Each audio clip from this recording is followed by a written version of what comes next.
You know, we really should be doing Minecraft tonight. Because I have a tunnel to dig. I really should just be digging that tunnel instead. I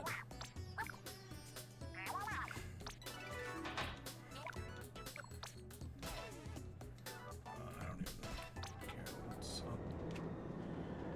So, last time we played, it was... freaking, what's it called? Oh, it was Big Run. Big Run happened. And I participated in Big Run. And we got bronze. I want to say bronze started at 94. And we had 100. Nowhere as close to silver. There's also the Sheldon sampler. Of course, I got my ass kicked. It was not going well. Neither. I think we streamed too many Trizukas. Yeah, let's see if I have it. Or let's see if I can show it. I do like our locker. It's very simple, and that always happens.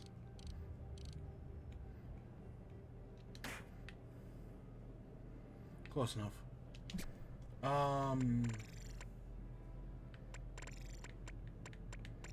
Where would it be?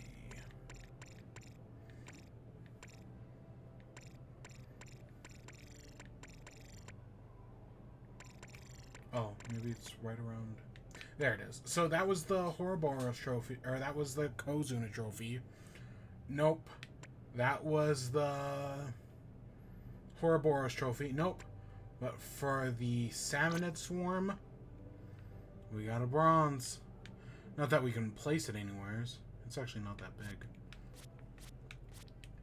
I know bronze isn't much, right? It's not a gold, it's not a silver. But for me, that's great. You know, after all my struggles and all the other things. And of course we have our BRS and our A ranks. Whatever. But no, after all my struggles with Big Run, having that one really good run. And I want to say the next level up was like 110. Because as people have pointed out, it's getting every Big Run, the number goes up. So like in the original Big Run, I want to say the number was like 80 to get max level, to get bronze. To get a bronze, it was 80. In the new thing, yeah, no, it's closer to, it was, I want to say 94 was the lowest, and I want to say like 124 was the highest to get a gold. So that was a whole thing.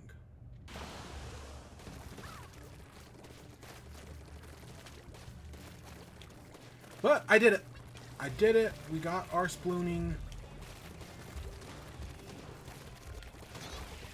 And yeah. And yeah, like you can see, I'm still doing challenges every once in a while. Haven't even attempted to get back to S rank.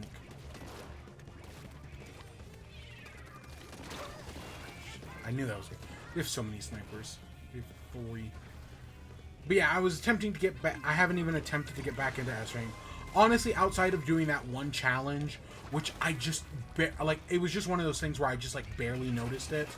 Where I just saw, like, oh, hey, a challenge is going on right now. Like, I didn't... Other than that, it was just... It was more purely coincidence, if I'm being honest.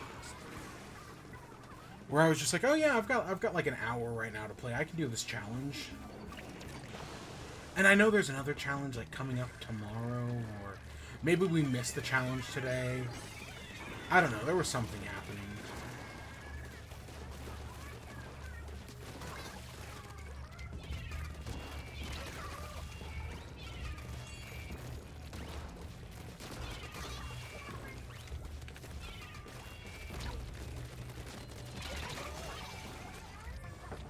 But yeah, I haven't really been playing. I haven't been playing any video games. I have been doing something else, and we will for sure talk about that. But yeah, news stories tonight. We only have one. We only have a single news story, and that is Ubisoft. I did not stream the Ubisoft conference. I watched it later in the day. I want to say, yeah, I watched it, like, later in the day. I didn't even watch, like, just the raw footage. I think I watched Kind of Funny with the reaction to it. Because I didn't really care for it that much. It's fucking Ubisoft, like, who gives a shit? I probably could have reacted to it. Not that I really ad. I mean, I do add stuff, just not that much. I'm no, like, oh my god! Did you see that?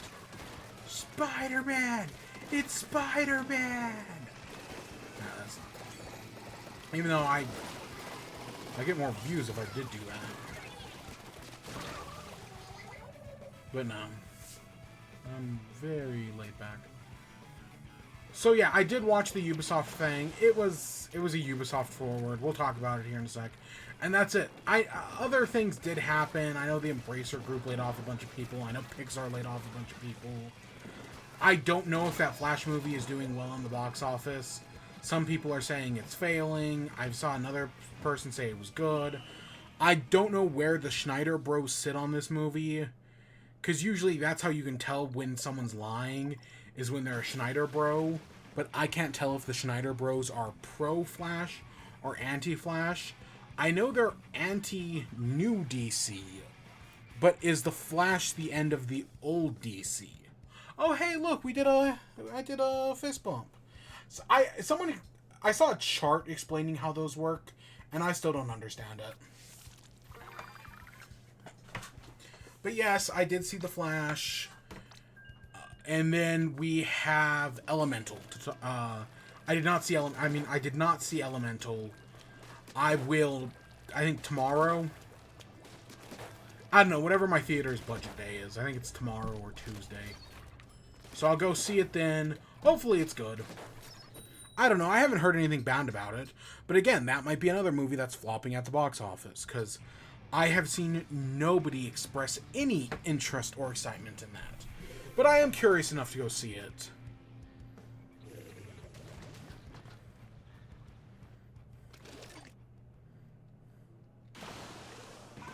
But no, I took my mother to go see Flash because she loves Batman and Michael Keaton. We've talked about this before. I've talked about my mother's love of Batman. And she's seen the Flash show. She's seen the show with the guy, the CW, all 9 seasons. Yeah. Because again, the CW is the network of moms. It's kind of like how Meghan Trainor makes mom music. Same idea. And I think we have a few other TV show stuff to talk about. We got that new Disney show, not Oya Primos. I'm not talking about Oya Primos. Even though I am technically in demographic to talk about that. Well, okay, I'm not Californian. But other than that, no, I am technically able to talk about that. I don't want to talk about it because it's fucking exhausting. So we're not talking about Oya Primos. No, we're talking about that new Haley's on It or whatever the hell that Disney show is. And we got 6 episodes of that. And then I've got a few Bluey episodes because, yeah, I went and watched a few episodes of Bluey, so we got that. And yeah, that's the show for tonight. Pretty straightforward. Oh, and we got one other thing that I'll talk about. So I guess let's start with Ubisoft. So Ubisoft held their Ubisoft Forward event. And if I'm being honest, it was probably the worst showcase. It had the opposite problem of PlayStation.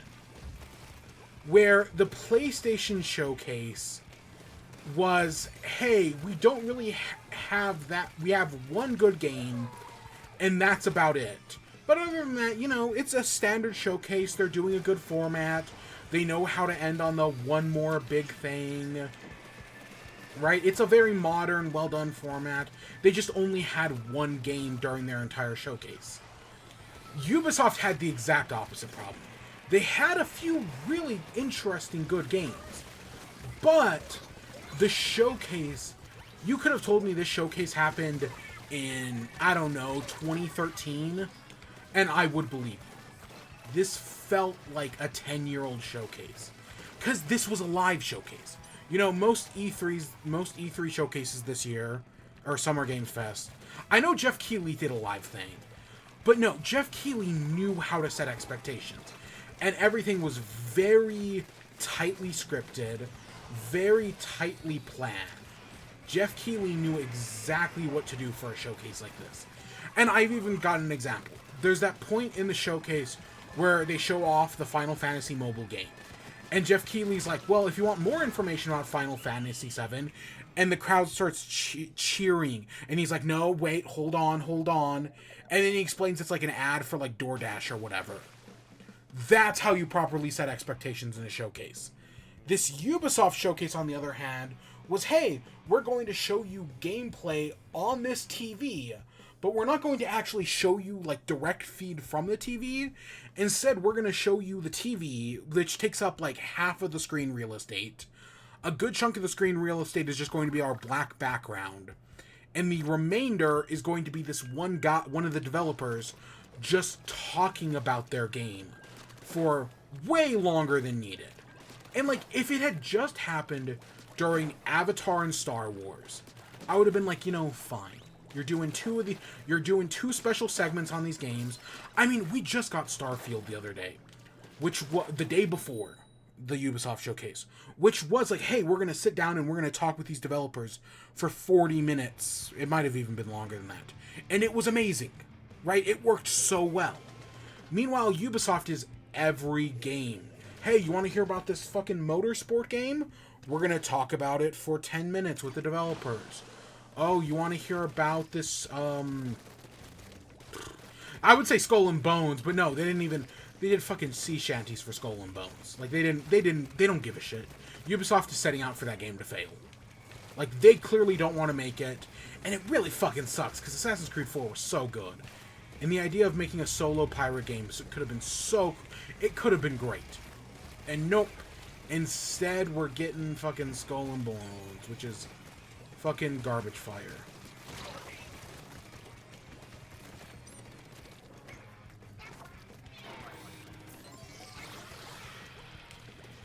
But yeah, it was an awful showcase. Having the developers come up and talk was just like, no, this was completely unnecessary. There weren't any, because Ubisoft has some of the best gaffes of any showcase. Whether it be David Azzoliani crying when Miyamoto compliments him, or the developers of Beyond Good and Evil saying, hey, we nailed it, right, as they're walking off screen and their mics haven't been cut yet. Those are some of the best gaffes we've ever had. All the gaffes this year were just cringe and bad and not funny. So it was an awful showcase.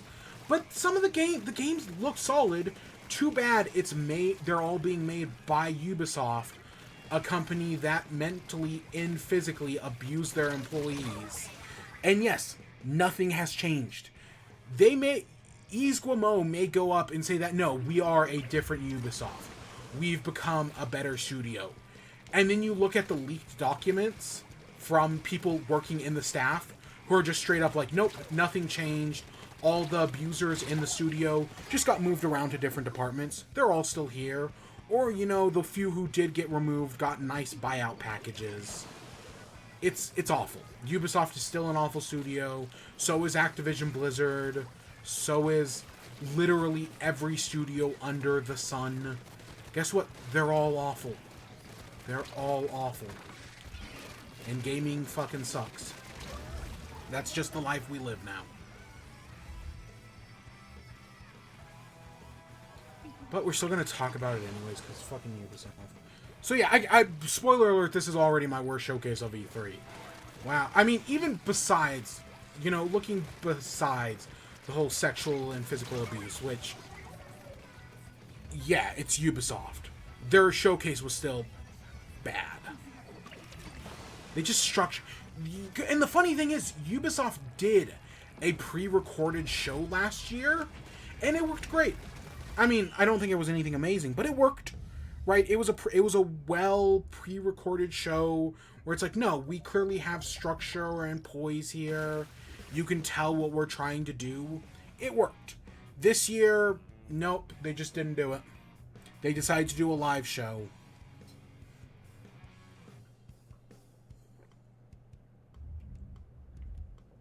So the the announcements.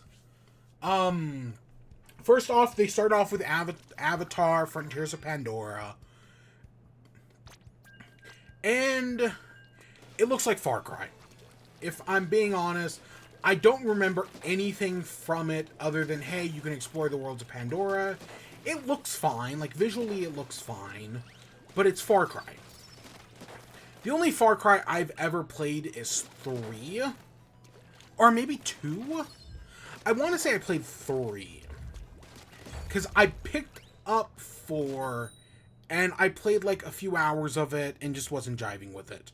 And so I never picked up 5, I never picked up 6, I never picked up any of the weird spin-offs. No, I think I played 3. That sounds right in my head. So I'm not a huge Far Cry fan, but this looks like Far Cry. You know, this looks like the new This looks like, hey, we just took all of the Far Cry mechanics and put it in space. And, you know, you can, of course, you can train one of those bird things that you can fly around on, and you get to customize it, because of course you do. You get to customize your main character, your Na'vi person, because, you know, Avatar's such a huge franchise that everyone wants their own avatar. Everyone wants to be their own Na'vi person, or that's what Disneyland will tell you if you go to Way of Pandora. Go watch the Jenny Nicholson video on that, The Way of Pandora. It's very interesting, I'll say that.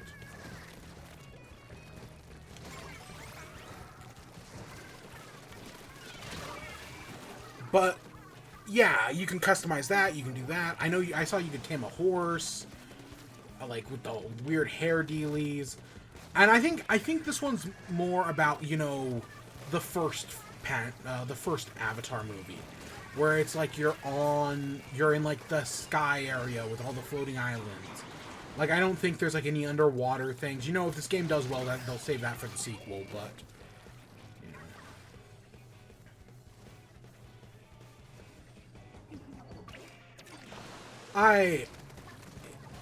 It was Far Cry. You know, it was Avatar, it was Far Cry. What else stood out? The story is something like where you're like a kidnapped Na'vi kid who has been trained to like hate. You're kidnapped by the U.S. government to hate the Na'vi, the other Na'vis that live in the forest. Which I will say at least sounds a little better than how they fucking did the movie Way of Water, where it was like, hey, guess what? This guy's a clone of the big bad villain from the first movie. But this time, he's an avatar. Like, what? What movie? But that's what they did. And, oh, we didn't kill him at the end. Instead, we're going to set him up as the main antagonist. And he's going to keep coming back movie after movie until we eventually give him a Zuko-style redemption. Because we're just going to steal everything from Avatar: The Last Airbender. Which, oh my, that got not to go off track.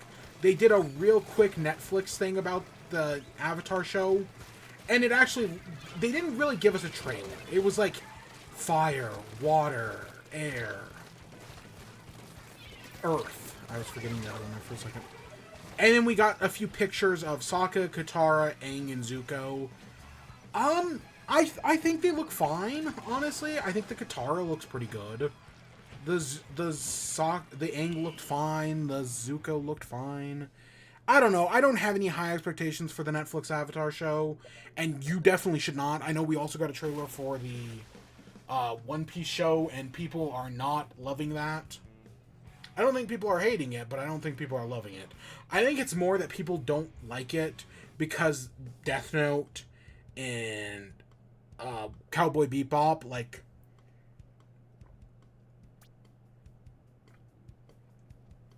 we have zero expectations for Netflix to do something good here, because they never have in the past. But yeah, no, the Avatar, it just looks like Far Cry. So if you like Far Cry, well, hey, there's some more Far Cry for you. If that's what you're into, well, hey, there you go. I'm not, so eh. And I'm not that big an Avatar. I mean, I thought Avatar 2 was fine. I thought the original Avatar was fine. They're just not that mind-blowing. And yes, do I only remember Jake Sully because of the thing and the joke? Yes, kind of. Huh. Never seen that before.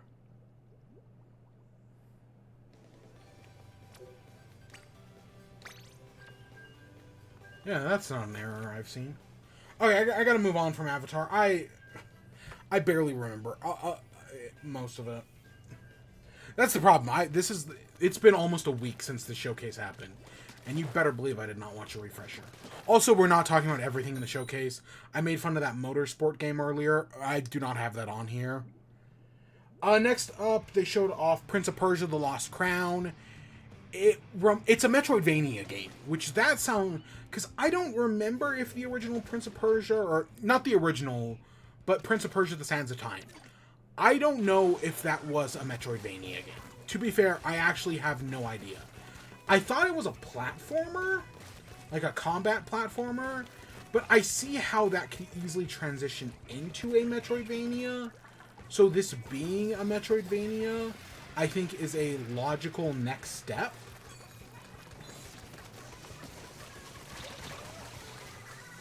And yeah, no, it looks... I mean, it's not the most visually, like, amazing game ever. But gameplay-wise, yeah, it looks like a Metroidvania, you know, it's checking all the boxes. It might be fun. I hope... One of the things that people love about the original Prince of Persia: Sands of Time... And I have to specify Sands of Time, because there was technically a Prince of Persia game before Sands of Time, just called Prince of Persia. But I've never played it. I don't even know anybody who's played it. I just know people who reference it. Because, you know, it was literally made by taking pictures of, like, the developer's, like, little brother running around in pajamas. And that's kind of interesting. The original Prince of Persia has a very special place in the history of video games. And then the sequel is considered one of the best games of all time. Or, you know, Sands of Time is. And Sands of Time was almost perfect, except for the combat. And then they made Warrior Within, where they fixed the combat, but they killed the charm. Because the thing about the original Prince of Persia: Sands of Time is that the characters are likable and funny and are well written with interesting dynamics. So my big worry with this new one is that they're going to fuck that up. They're going to remove the likable, funny dynamics, which is what they did for Warrior Within. Warrior Within got rid of that and instead added 50 layers of angst. And yeah, it wasn't as good. And then I don't remember what the third one did. But I know there was a third. The Sands of Time had two sequels. Warrior Within and whatever the other one was. And I couldn't tell you anything about the third one. But no, because that was part of my concern with them remaking Sands of Time, which, as far as I remember, they did not talk about. They did not mention the remake of Sands of Time. Is it still happening? Maybe. But instead, nope, they've gone full all aboard with this new one. Which, again, I think looks fine. Again, the problem with the showcase was not the things they presented. It was the way they presented them. Which just felt tedious.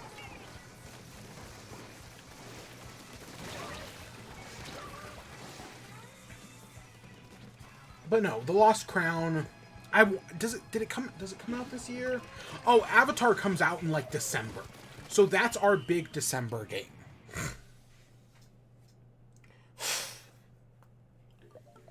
But yeah, Avatar comes out in December. I think Prince of Persia is next year.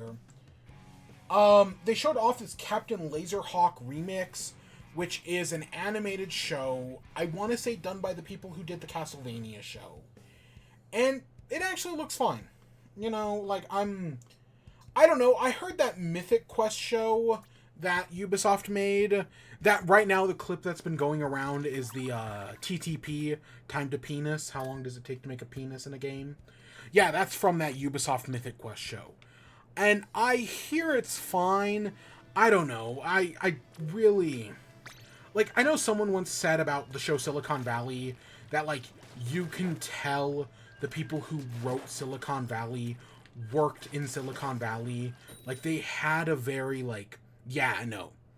I've never actually seen Silicon Valley. I've just seen that one clip that's like, how long would it take to suck everybody's dick? And it's a very funny clip, and it's making me think, like, yeah, I should watch that at some point. But I never have, and then there's all the TJ Miller stuff, so yeah. But no, I heard that Mythic Quest is, I don't know. I've seen some things where it's like, yeah, this looks fine. But it's mostly forgettable. I think it's on Apple TV, which I do actually have. Because I think they gave away a year of Apple TV with PlayStation. And I did watch some stuff on Apple TV. I watched, what was that? What was that show with, not Entangled. The one where they're going underground. They're, like, in the underground facility, but they don't have any other memories. And it reminded me a lot of Westworld. I don't remember what it was called.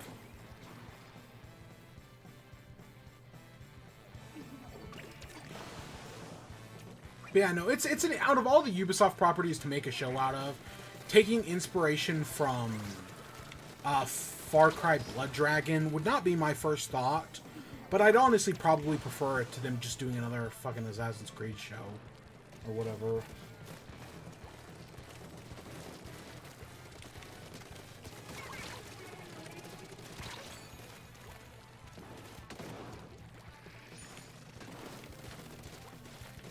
Missed all of those shots.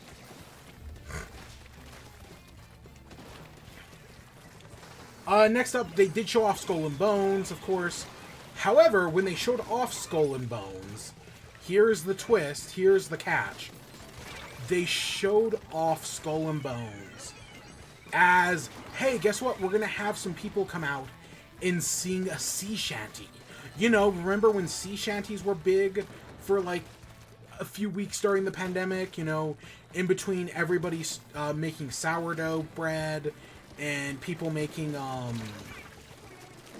don't know, whatever the next thing in the pandemic was. Yeah, I didn't have a second example. But you remember when people got really obsessed with sea shanties, and yes, I was one of them, because, gosh, that, Bones in the Ocean song is very good. But,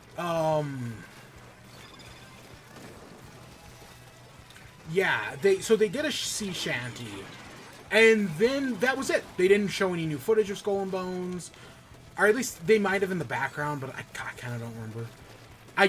Like, legitimately, they could have showed nothing and I wouldn't be surprised. Or they did show something and it was so unmemorable that I completely forgot. Either way, that's not a good look for them. But then after that, they did the whole sea shanty. They announced, hey, guess what? Skull and Bones is getting an open beta, and then that was it. That was the end of the showcase. Or that was not the end of the showcase. That was the end of the Skull and Bones segment. Like, what the fuck? That's it. You're gonna come out. You're gonna sing a sea shanty. Like, it's clear that Ubisoft just wants to push this game out to die. Like, they don't give a shit about it. Who gives a fuck? They just want it to go out and die. And so that's what it looks like we'll get eventually. It'll come out and die. But that hasn't happened yet. Because Ubisoft is contractually obligated to release this game. I'm sure if they weren't, they would have killed the project years ago. Right? Kind of like what we all suspect from Beyond Good and Evil 2. The project's... the second, fucking... was it Michel Ancel? The second What's-His-Face left Ubisoft because, you know, he was one of the abusers. He was one of the people who mentally and or physically abused people. Allegedly, of course. Yeah, no, Beyond Good and Evil 2 was dead. We're never going to see anything from that again. But, because, yeah, there's no contractual obligation to release that, as far as we know. Next up, they showed off some of the Assassin's Creed stuff. They showed off an Assassin's Creed mobile game that I do not give a fuck about. They showed off Assassin's Creed Mirage, which I know some people are happy they're going back to their roots. right? Hey, guess what? We're back in the Middle East. Hey, look, it's the classic assassin's gear and the hidden blade and the finger cutty offy and whatnot. And I just don't care. Well, one is that I thought the idea, because one of the things I did like about Assassin's Creed was the fact that they were willing to go to new and different places. Like, I know there are people who, I've never played them, but I know there are some people who just don't like the style of the new Assassin's Creed games, you know, Valhalla, Origins, and Odyssey. And then there are some people who really like them, right? Who don't like the old Assassin's Creed games, but really liked Valhalla, for example. Like, Greg Miller is my example. And I'm on the first camp, right? I liked Assassin's Creed 2. I played 1. I was super excited for 3, and then 3 was a massive letdown. But 4 was really good. So, like, part of me is saying, like, oh, going back to the roots should be a good thing. But I also did think it was cool for them to go to Egypt and Greece and do Vikings. That's a cool thing. And the games are really well researched. I remember praising Ubisoft during the development of either Odyssey or Origins for releasing an educational mode for the game, where you can just go around and basically just read their notes for, right, all the things they researched during the development of the game. Like, that's pretty cool. I think that's cool anyways. And I want to say that, yeah, they did that with Odyssey, Valhalla, and Origins. But yeah, I never played any of those 3 games. I probably would have picked up Odyssey, but I think Odyssey was around the time all the allegations came out against Ubisoft. But no, Mirage honestly does nothing for me. Especially because I find Assassin's Creed 1 so boring. Like, even at the time, I was just like, yeah, I'm playing this to get to the next ones. And then after I played it, it was like, okay, well, now we get to play 2, and 2 was fun, but I have this sneaking suspicion that 2 doesn't hold up anymore. That, while at the time 2 was a lot of fun, I'm sure it's not that good anymore, because that's the type of game Ubisoft makes. But, so Mirage does nothing for me. Tell me when they do fucking, the Spanish Inquisition.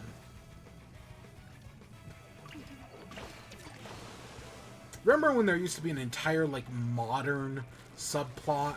Even though it was the main plot, it was the subplot. It was the B story in the Assassin's Creed games. Until Assassin's Creed 3, when they just straight up killed off their, main character. And they're supporting... I want to say they killed off another character. They killed off, like, 2 characters. Or maybe it's they killed off one character in Brotherhood, and then they killed off Desmond, or whatever the fuck his name was in 3.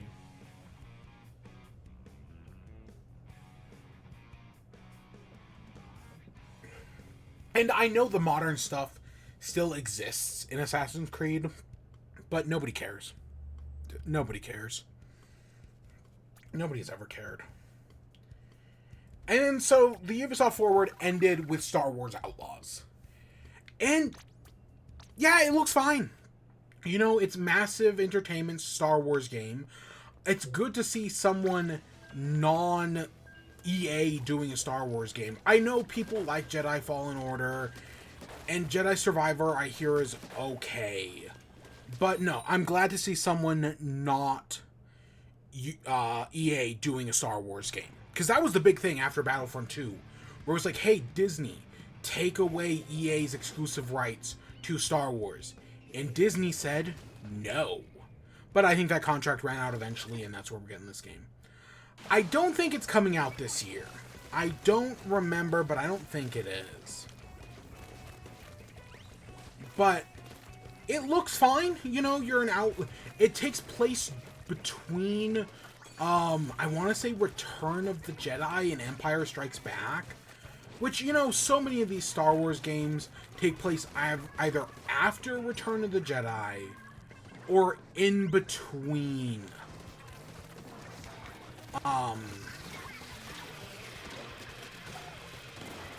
In between episodes 3 and 4. So I do actually find it interesting that, hey, we're going to set a game in between those two time periods. That's interesting. I think that has potential.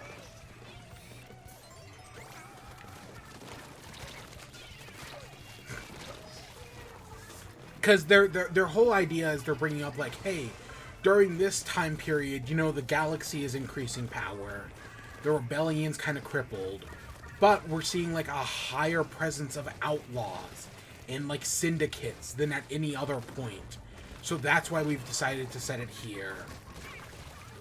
You got a female protagonist, which, again, this was relatively recently when Ubisoft had to fight tooth and nail to put a female protagonist in Assassin's Creed Odyssey as an optional protagonist.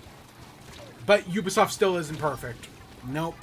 Just because, you know, the one frat bro who didn't like female protagonists in video games. He's gone, but still, you know, still happens all the time. There was actually a report that came out recently that was talking about, like, hey, what percentage of gamers are male and female? And it was something that, like, I want to say it was like 49% of people who own PS5s are female. 53% of people who own Switches are female. I don't remember the Xbox number, and I want to say the PC number was like 40%. It's way more than you think. Which is great, and I want... Those numbers better keep going up. You know, I want those numbers to keep going up. Yeah, I remember when the PlayStation 1, when near the end of the PS4's lifespan, PlayStation put out a thing that was like, hey, did you know... It was something, yeah, like 49% of people who owned a PS4 were female. And yeah, that's a thing. But yeah, that was a report that came out relatively recently.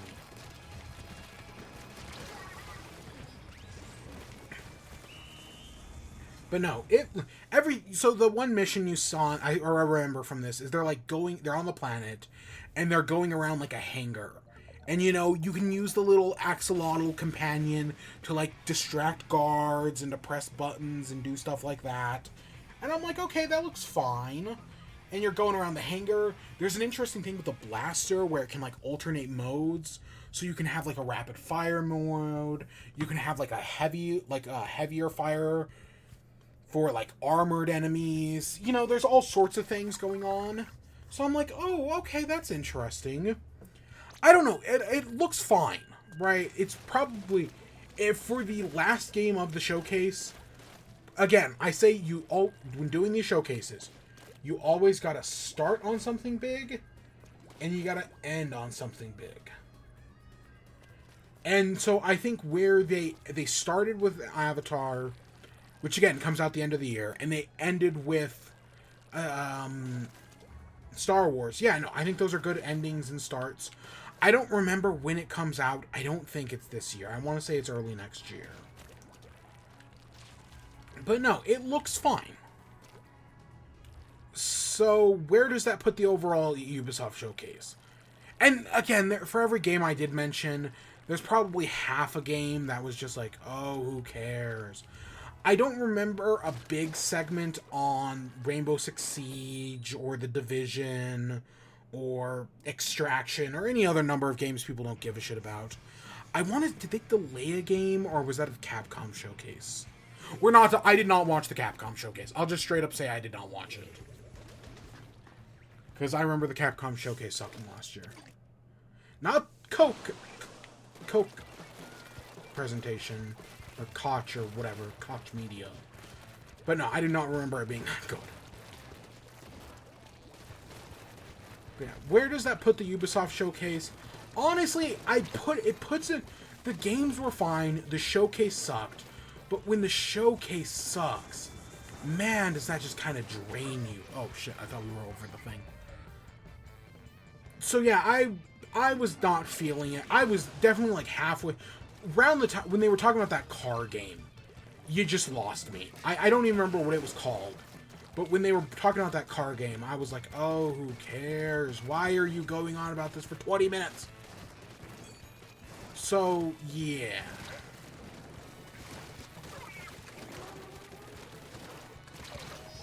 But they did. I would put the showcase worse than PlayStation. It may have had at least 2 exciting games, where PlayStation had 1. But the one PlayStation game I'm really excited for. Whereas this is still a showcase made by Ubisoft. So if I gave PlayStation a 6, I guess what, this gets a 5? So yeah, 5, 6, 7, 8. And you could totally argue giving Microsoft an 8 might have been too low. Because I really did actually like that Microsoft presentation. Them talking about Starfield for an hour, I think was... I rewatched the show. Let me put it like this. Microsoft was the one showcase I did actually kind of rewatch to see what people's reactions were. I didn't do that for any other showcase this year. I did not give a single shit what anybody thought about Jeff Keighley's Summer Games Fest. I did not I watched Kinda Funny's presentation of this one. But no, Microsoft, I wanted to see what people thought of Microsoft Showcase. So I rewatched a lot of the Starfield stuff. Was still... God, I hope that game is good. It's definitely going to have problems. But God, I hope it's fun. Because I'm still super interested in that. Like, still a week later. Yeah, no, that's... Honestly, it's probably the best... Talking about Starfield for an hour somehow did totally turn out the best presentation of the year. Totally. I loved it. I was super excited. Finding out all those details. And part of it is the same reason why everyone was hyped for No Man's Sky back in the day. You hear all these crazy things about No Man's Sky and space and exploration, and you can't help but get excited. And then they turned out to all be lies. But hey, No Man's Sky is good now, I guess. I don't know. I own it, but I've never played it.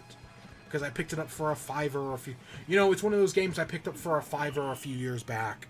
And then once I heard it was good, I touched it for a little bit. And then I just kind of... Something stupid happened, like, I got stuck on, like, a desert planet, and I just kept infinitely dying. And I was like, nah, I think I'm good. But yeah, so Ubisoft with a 5, PlayStation with a 6, Summer Games Fest with a 7, and Xbox with an 8. Maybe... Xbox is still the winner of E3. Like, that's I guess what it all comes down to. Of not E3. And there were so many... I saw someone made a video. You know who it was? Jenna.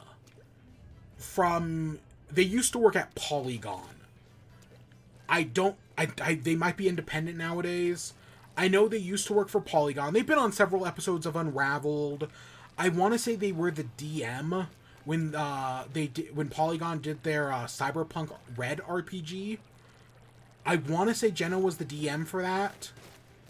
And, they were on Overboard and whatnot. I don't know. I mostly just watched Polygon for Unraveled, but they were on Unraveled multiple times. They were Plato in Unraveled for that one episode. I saw a video from them that just kind of happened to pop up on my TikTok. And, for every game I talked about over the past few days of Summer Games Fest and E3, there was so much shit I didn't talk about. I never talked about the Wholesome Games Direct. There were so many interesting looking games in the Wholesome Games Direct. Because, the Wholesome Game... The more time that goes on, the more I'm like, yeah, Wholesome Games Direct is always pretty good. But that was the video that really got me thinking, like, for everything I see from E3, from these major studios, there's so many smaller studios that, yeah, outside of things like the Wholesome Games Direct or the Accessibility Showcase or, those few other smaller shows, PC... Did they do a PC game show this year? I don't even know. I don't think they did. I will also say, I do think Microsoft beat Devolver as well. Because this year was not Devolver's best showing. It was not their worst show. It might have been their worst showing. But their worst showing is still whatever. Like, no, their worst showing is still better than some other company's entire history of doing this.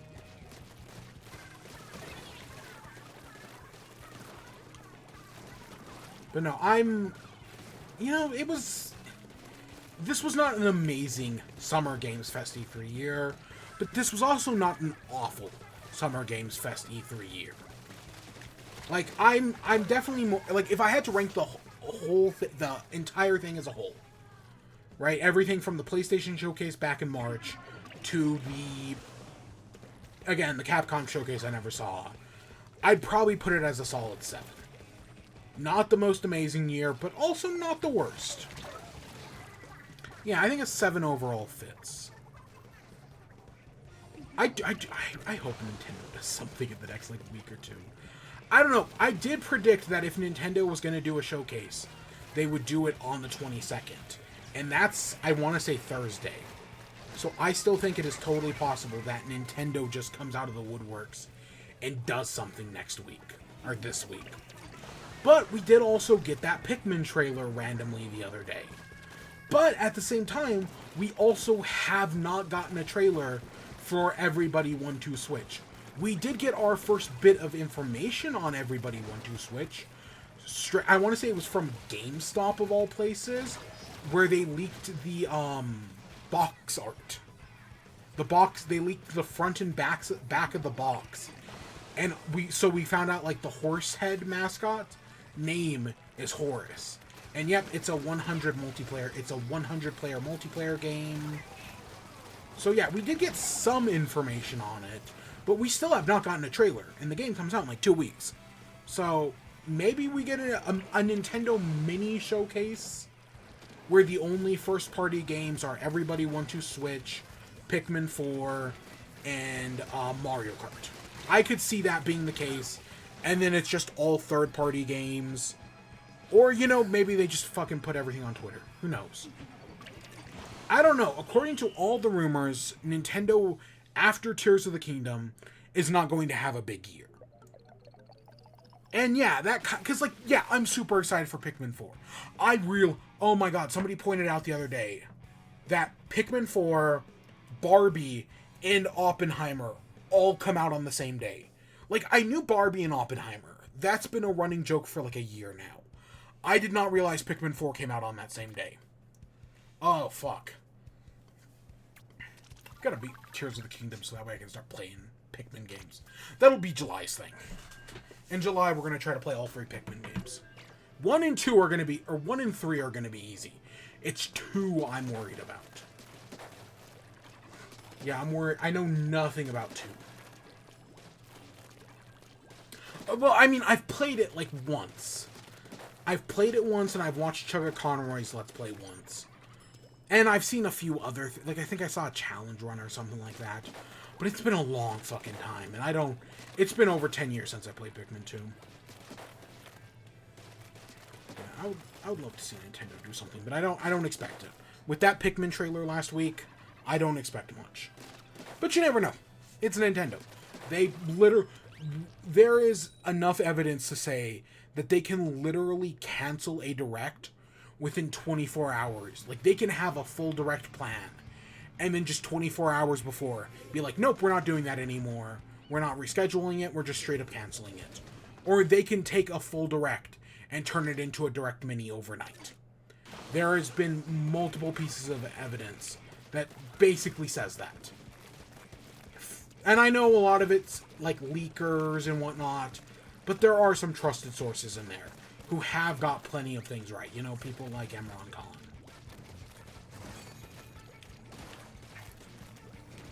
So, yeah. So, I guess at some point we should move on to WIBE. So, what have I been doing? Well, I guess... How do I... Let's talk about television first. So, let's start with Disney.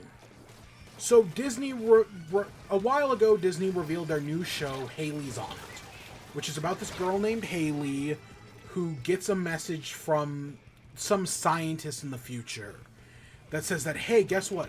In the future, you're going to save the world. But in order to do it, you have to complete this list.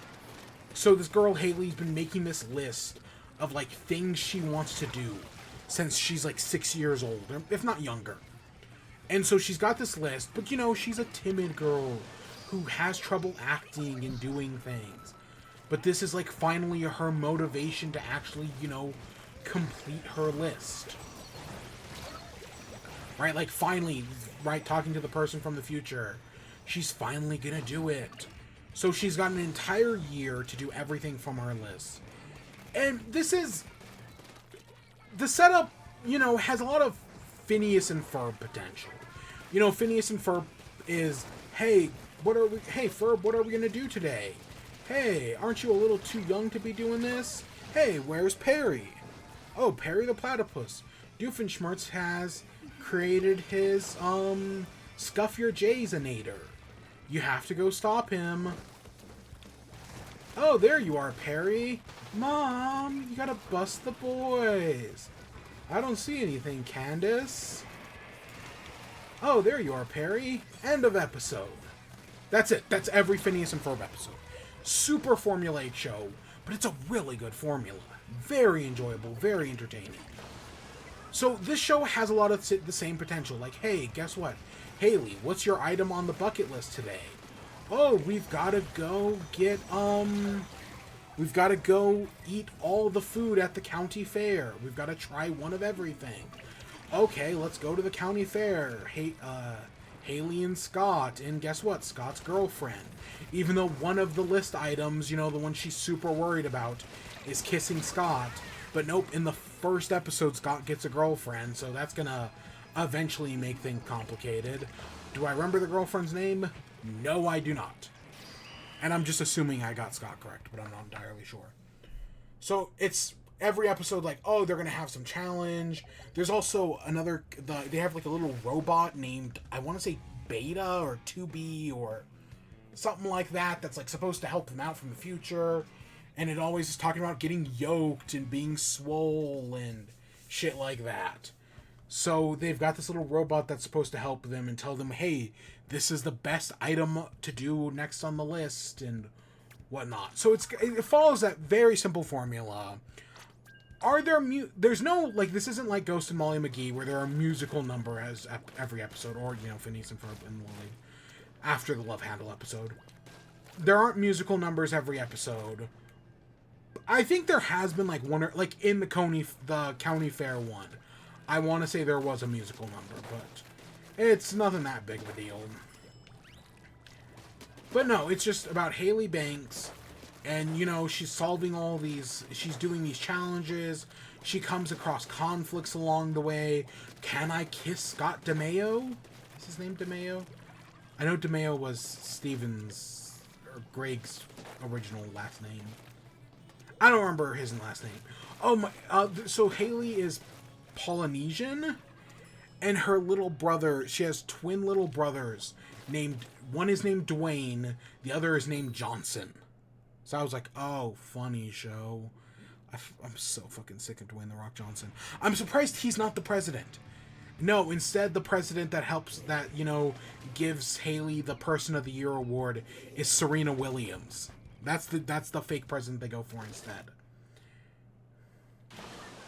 There's also these little robots called, like, Chaos Bots that are coming from the future to try to stop Haley from completing her list. There's a whole element to the show where I do wonder, like, is there something sinister going on in the future? Because, like, the scientist wants Haley to complete the list. And there are these Chaos Bots that are trying to stop her. And that seems very cut and dry.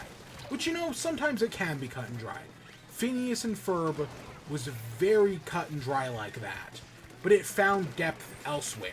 Specifically in giving Doofenshmirtz some of the most tragic backstories ever. Right? Like, it found depth in other places. Mostly written from its characters and not from its plot. But I do kind of wonder, like, hey, are they actually telling Haley... You see a clip from in the future where, like, you see the flying cars and everything. Because the whole thing is Haley, right after winning Person of the Year and getting an award from the president, she develops, like, a ray or a device that, like, removes plastic from the ocean or undoes global warming or something like that. So that's how she becomes the savior of the future. So, like, they're clearly gonna do something with that. Oh, there's a running joke about the professor from the future trying to give Haley tomorrow's lottery ticket numbers.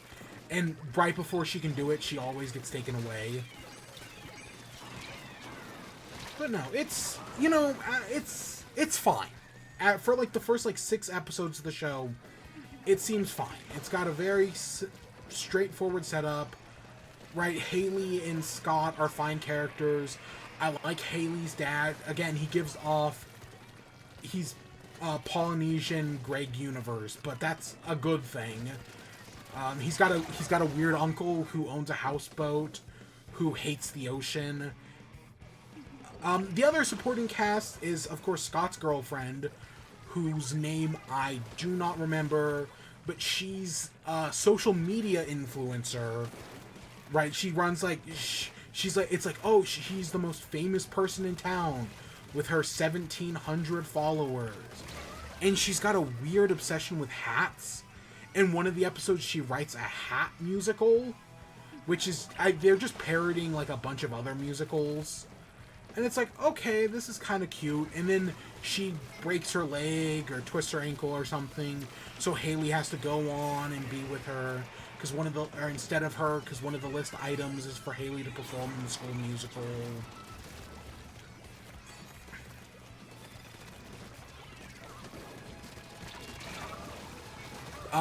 But yeah, no, she's a fine, you know, she's a social media influencer. I don't know. I feel like there was an entire era in TV where all the social media obsessed characters were like the villain. And, like, they could have easily set this girl up as, like, the villain. Like, in the Carnival episode, they bring up that she recorded a video of Haley throwing up on the whirly-durly. And it's like, oh, it looks like the same thing's gonna happen again. But no, it doesn't. But Haley brings up, like, oh, you think that because she posted that video of me throwing up, that makes her mean. But no, she's actually the nicest person I know. But, you know, some tragedy is gonna come across at some place. One of the episodes, they head to Flagstaff, Arizona to go eat at Butterburger, and she joins them, and she kind of snaps at them for, like, hey, isn't this kind of crazy? For their, like, 45-day anniversary, which, like, that's just one of those TV trope things. Where it's like a 45... Does anyone actually give a shit about that?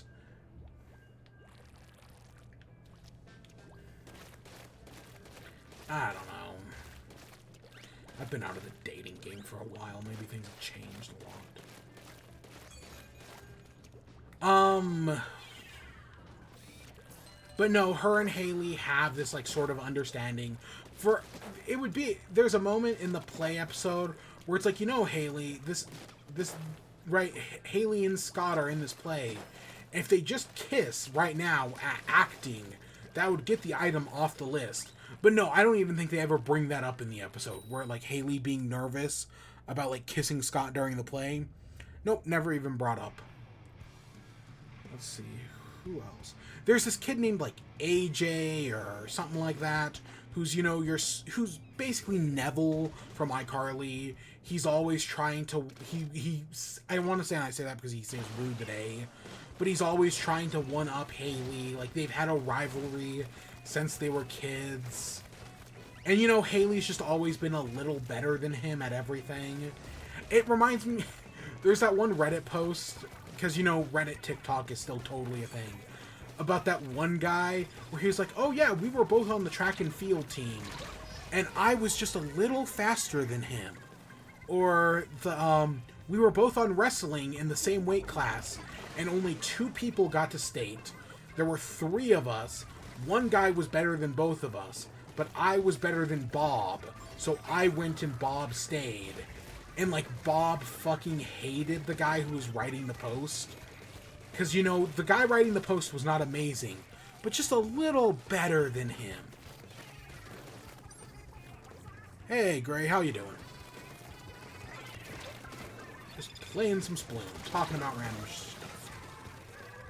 But no, so there's this, like, AJ guy who hates Haley, and part of me Because these Chaos bots have to be coming from somewheres.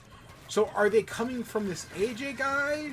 Or would it make more sense if they're coming from either Scott or the girlfriend? Because something happens, and Scott's going to eventually kiss Haley and probably cheat on his girlfriend. So that's going to cause conflict at some point. Like, I definitely seen that be a thing. But no, the AJ kid's whatever. Like, he's Neville. He's not as fun as Neville. They do an escape room in one episode, you know, Scott, the girlfriend, Haley, and the guy. Meanwhile, the guy who's running the escape room gets trapped in the bathroom by the Chaos robots. And he's like, oh, the escape room guy has to escape the escape room. But it's a fine. At 6, so it's 6 episodes, you know, it's basically every one episode is 2 11-minute episodes. It's a fine show. It's nothing amazing. It's, would I say it's, I don't even know if I'd say it's as good as Phineas and Ferb.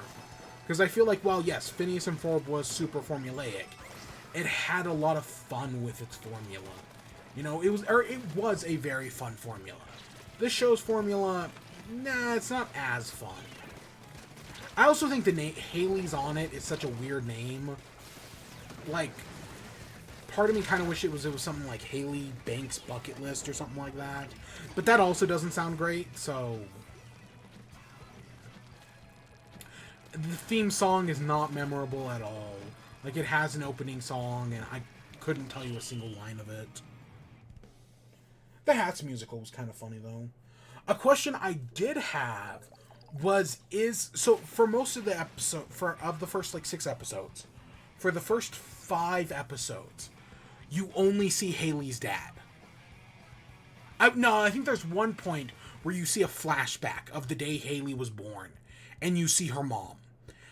And I was like, is Haley's mom alive? Is she dead? And then you find out Haley has little brothers who are like 2 years old, maybe. And that's maybe a little, maybe they might only be like 1. But she has like little brothers, and I'm like, is her mom alive? And then finally in the 6th episode, where Haley finally gets a pet, you find out, oh, the mom doesn't want a pet. And yes, the mom is alive, and she's a television realtor? So she like sells people's homes on TV? Or at least that's what she's doing in that one episode. Because, you know, she's having to be hip and swag for the kids. Because they make fun of Logan Paul and, you know, Broadway and Vine and shit like, you know, content farmhouses. That's still, it was called like Broadway and Vine or something like that. But it was a journalist followed around Logan Paul in like his like bro house content way back, again, when Vine existed as like a platform. So this was way before Logan Paul and his brother Jake were like throwing those parties and, you know, getting complaints from the neighbors. This was long before that. Someone followed around Jake Paul for a week and like all these other Vine stars. And it was an article, and it was so good. She did such a great job on that article. Every once in a while, I think about it. Was there a whole thing about how Jake Paul couldn't read? No, he was like learning Spanish or something fucking stupid like that. It wasn't that he couldn't read, but it was something like that. And she just like couldn't believe it because of how ridiculous it was. And it was all these fucking frat dudes and living in just this one house on Vine Street in Hollywood. And then, you know, Jake and Logan Paul got their own houses and they caused all sorts of chaos, like burning mattresses in the pool and pissing off the neighbors and getting the cops called on them for partying. And then the Suicide Forest happened, and yeah. Oh my God. And now they're into boxing. Even though I hear the boxing stuff isn't actually that bad. But I don't watch any of it. But yeah, you finally see Haley's mom. The pet they get. So, right, Phineas and Ferb had a flamingo. In this show, the pet is or Phineas and Ferb had a platypus. And in this show, the pet is a flamingo. So they get a pet flamingo. And it's just like, okay. And then the next episode, they make fun of Eurovision and the flamingo, and the dads do a... Hey, guess what? Sea shanties show up in this show. Because her dad and her uncles have a band together. And so there's like this band competition. It's a whole thing. And yeah, I want to say that was the final episode. But no, it was a fine show. I'm not blown. I'll watch more of it, but I definitely wasn't blown away by it. Again, it looked more entertaining and more well put together than that A Primos thing. Which, again, I'm just not going to talk about. I don't have the time and energy to waste on a show that, even though I am qualified to talk about it, I just really don't want to.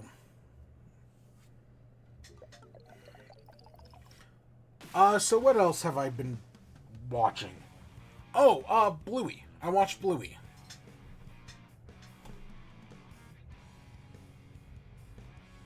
So, yeah. So, there was some new... So, I saw an article that was like, hey, this new episode of Bluey called Cricket is making people cry all across Australia. And I was like, huh, interesting. Okay, color me curious.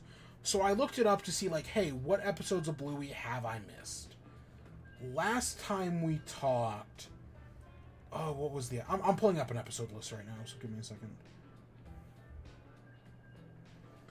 But last time we talked about, like, 3 episodes, and I was like, oh, these were fun episodes. That Cubbies one, still. So fun, so creative. But so now we got this new set of episodes, and I want to say there's, like, 6 or 7 of them this time. Give me a second, let me find it. Let's just go through this alphabetically. Bluey, there we go.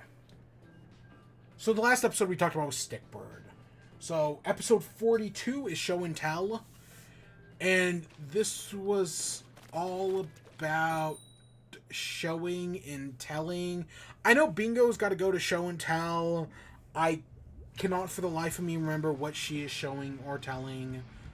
I know there's this whole bit where the kids are making fun of the dad for, like, how many times he bosses them around. And the dads are like, kids have short attention spans. If you're not appealing to all their senses, they won't listen to you. And they prove it, like, several times over.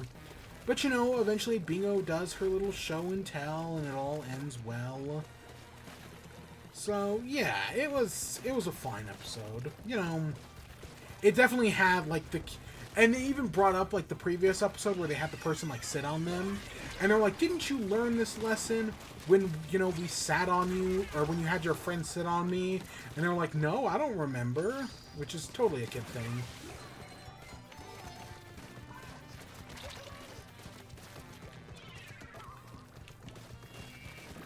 But yeah, it was... I clearly don't remember all of it, but I remember some of it. The next episode, though, Dragon made me cry. Just straight up, it's another episode that made me cry. So if you remember back in, like, season 2, there was the episode Escape, which was, like, the kids in their imagination trying to escape from their parents, and then after they finally get away, the tables then turn, and the parents are trying to escape from the kids, who are, like, trying to hunt them down. But then there's that but the episode is cute because it's all told through, like, paper drawings, as if the kids are, like, drawing what's happening. And it's, like, a very fun episode. It's got a different art style. This one takes that and knocks it up to 11. So so it's the Bandit and Chili and Bingo and Bluey, and they're drawing as if they're on, like, a little quest to, like, fight a dragon, and every person has their own art style. So, like, the dad's art style is very simple. You know, it's like it's all, like, sketches and whatnot. It's simple, right? It's black and white.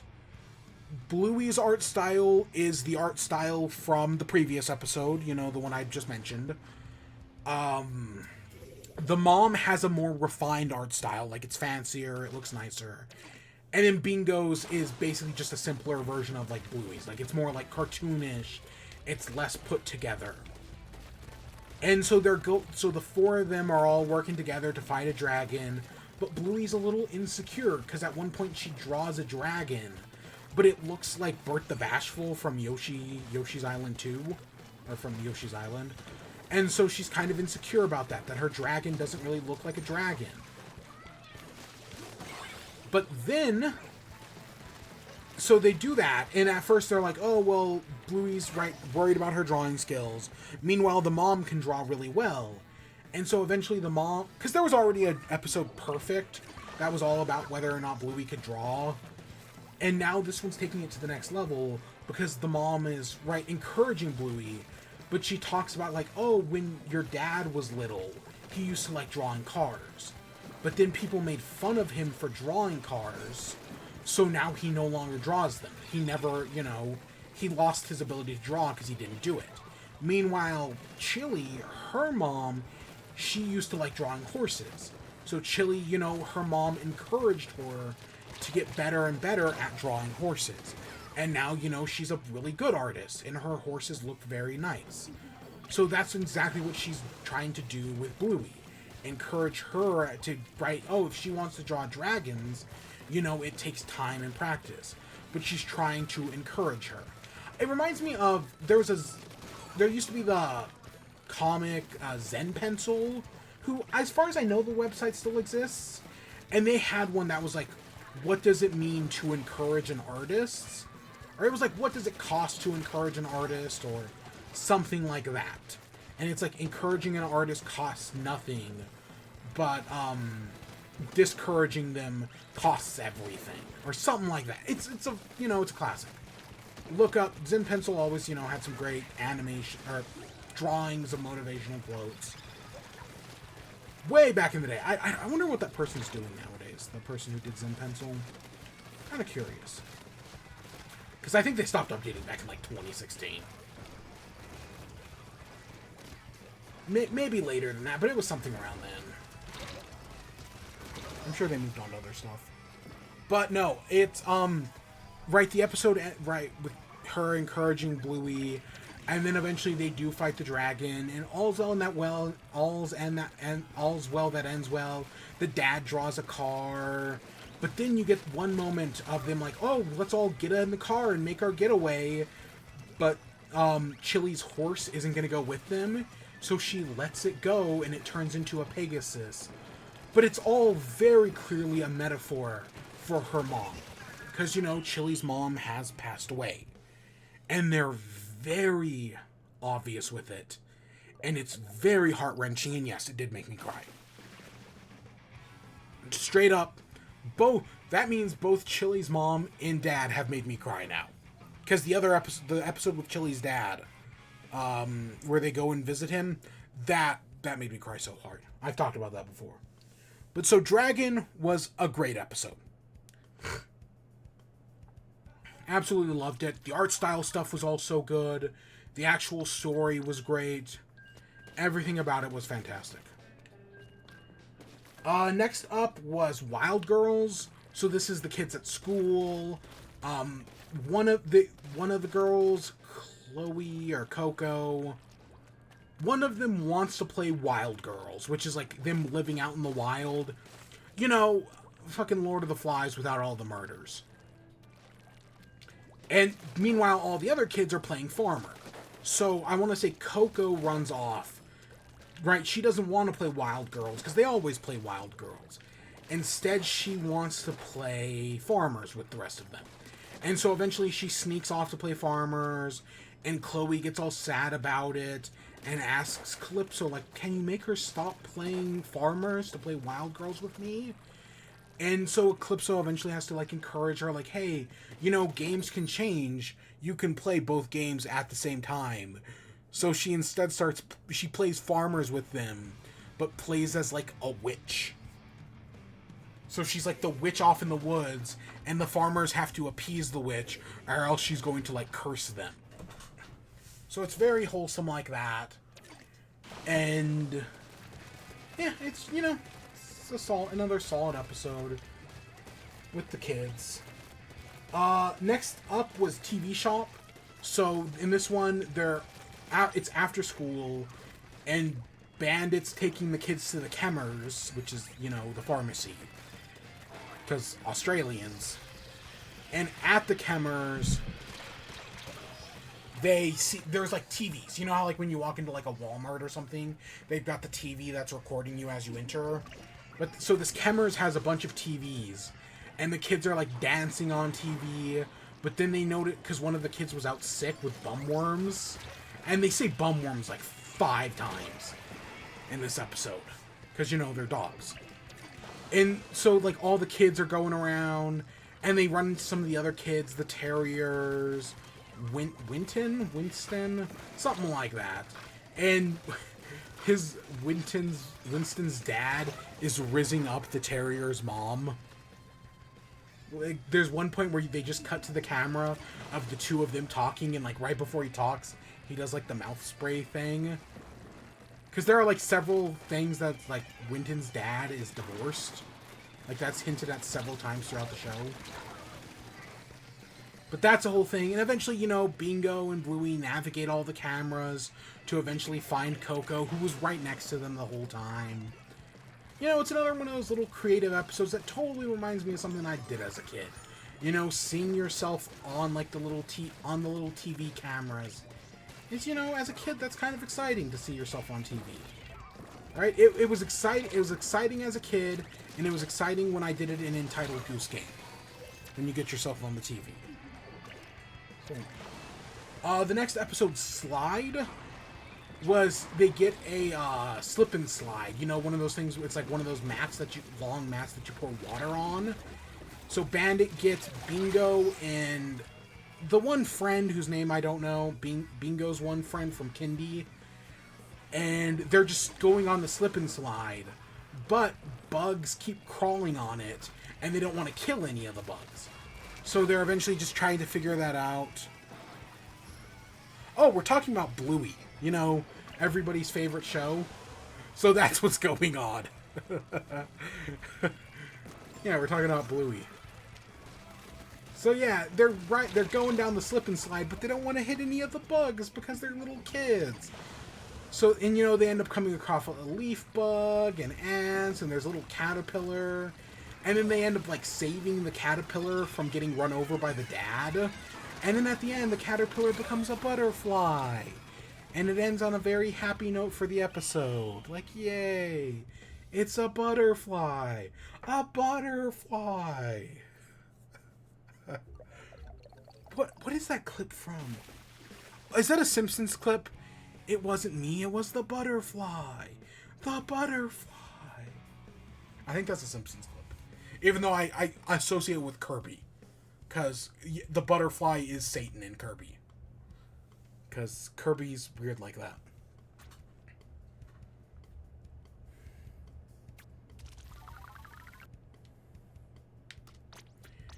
But yeah, so, you know, I used to have a slip and slide as a kid. Yeah, it used to be real fun. Oh, everything everybody says about Bluey is true. It's so good. I compare it to The Simpsons. I think it is as good as The Simpsons is. The only difference is it's a show made for babies. But it's still very entertaining because it is baby show. But no, it's definitely the modern day Simpsons. Totally. I don't know. I saw the Odd Ones Out put out a video about Bluey, and I was like, should I watch that? Nah, I don't think I will. But I considered it for a second. And I know he was, like, totally going in defending the show. Being like, no, it's not. Sure, some episodes are made for kids. But this episode was definitely not made for kids. I saw a clip from it on, like, TikTok or something. And so, yeah. So that leads us to the last episode of the current set that I've seen, which is called Cricket. One take I've heard is it's Peppa Pig done right without the filler. without being annoying to adults, without a protagonist. Exactly. Yep, all of that is true. It's better than Peppa Pig. It's better than Coco Melon. Sure, is it weirdly Australian? And, like, as a result, you have to deal with, like, weird Australian slang. Yeah. Does the show kind of have no filter? Like, is there an entire episode about where babies come from, and they are not subtle about it, like, at all? Like, I mean, you don't see, like, an actual birth, but they're, like, most shows that make, like, where do babies come from? They're like, oh, it comes from the stork, honey. Meanwhile, Bluey's like, no, they come out of the woman's belly, and the woman is in a lot of pain while giving birth. And, like, they do the whole 9 yards. And that's why the episode is banned in America. Because they're... Oh, those Australians. No, it's really good.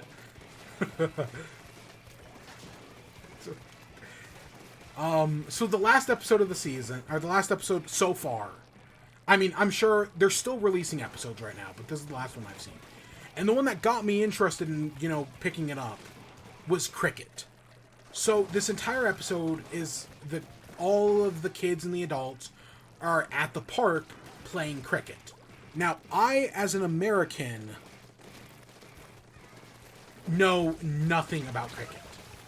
I was really hoping the game Sports Story, which is also made by an Australian developer, was finally going to be the piece of media that explained cricket to me. No, it did not. I know nothing about cricket. I will probably never get cricket. I don't know, it's like a baseball thing, but I don't know, it seems more... It's like baseball, but there seems to be elements of, like, football mixed in, and I don't know, you're hitting the who's-its off the what's-its. I don't know, it makes no sense to me. But you don't need to understand cricket to watch this episode. Because it's about this one kid, Rusty.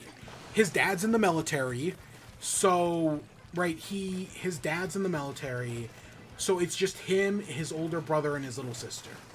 And Rusty really likes playing cricket with his dad. But since his dad's away, you know, they don't have much else to do, so they're just going to play cricket, him and his older brother. And, you know, his older brother's friends, some of his friends from school. And this kid has gotten really good. So the episode's all about the adults. And I want to say the father is the narrator, Bandit. And he's just explaining, like, how the adults are trying to defeat this kid at cricket. And he keeps beating them. Like, they're like, oh, we're going to throw a really fast ball. But no, this kid actually has experience with fastballs from when he plays with his older brother's friends. Oh, they're going to try to, like, hit him through, like, a crack in the dirt or something. Maybe that'll trip him up. Nope, he's got experience with that from playing in, like, a very dirty yard. Right? It's just about this one kid's experience growing up loving sports and loving playing sports and, like, what this means to him. And, you know, I think it ends with his, you know, his dad coming home, I think, or something like that. And then you see what is either his father or him in the future being a professional cricket player. And it's got a really heartwarming ending because none of the adults are able to defeat him. But he's able to let his little sister catch one of the balls, getting him out. So it's like, oh, that's really wholesome.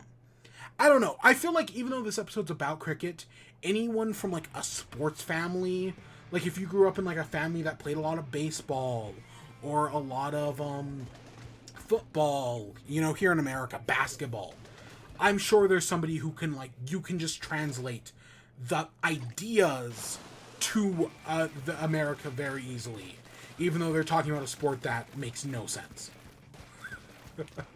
It's a very well done episode that captures that idea perfectly.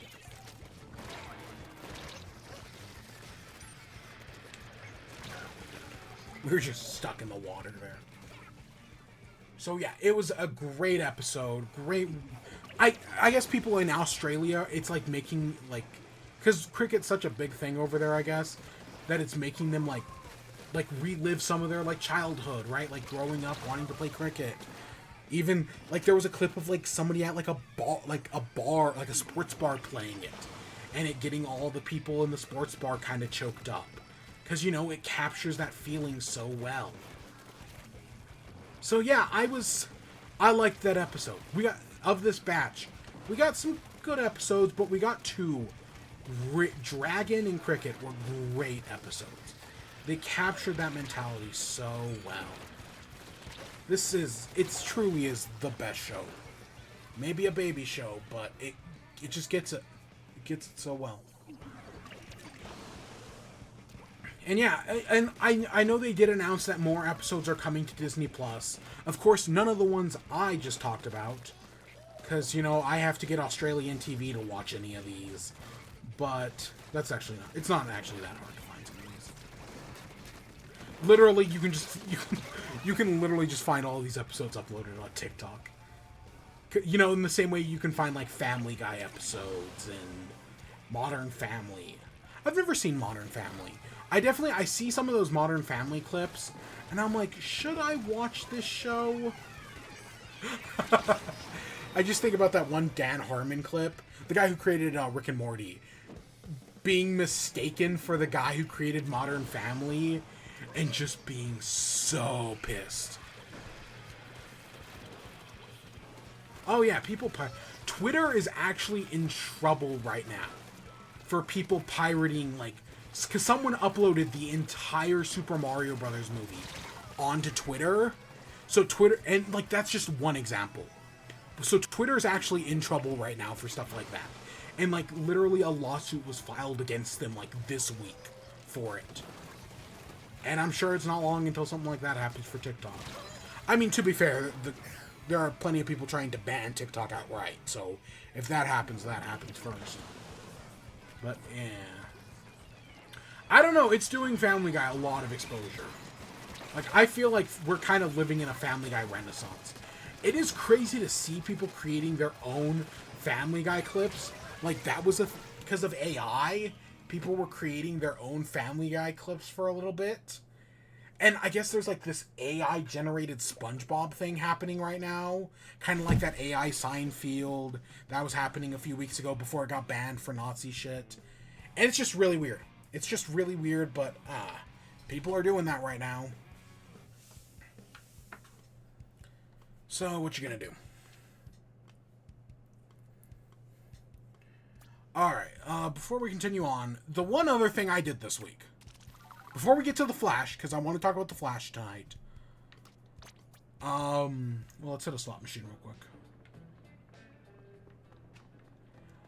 So, instead of playing video games this week, all my time has been taken up by doing a fucking jigsaw puzzle. Yep, that's what I've been doing this week.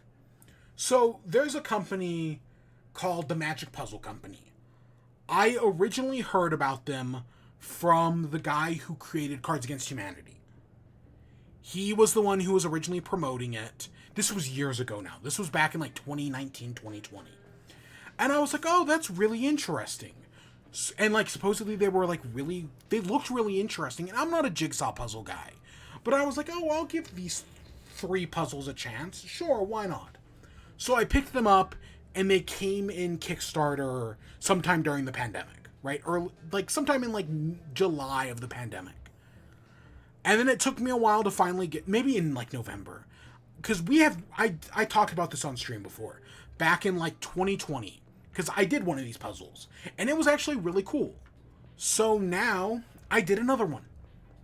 So, the last time the one I did was called the Mystic Maze. This time, the one I did was called the Happy Isles. So you've got this, you can see what the puzzle's supposed to look like at the end. Right? It's like this little, like, it's all these little, like, islands. And, oh, look at that, right? You've got all these things going, you've got all these weird tentacles, you've got a snow area, volcano hot springs, mushroom island, desert people. And I was like, oh, okay, you know, that seems... I wanted to do this puzzle years ago, right? I picked these up in 2020, Kickstarter. But I only did the first one. Because it took me like 3 days. Because I'm not a puzzle guy. Puzzles take me a long time.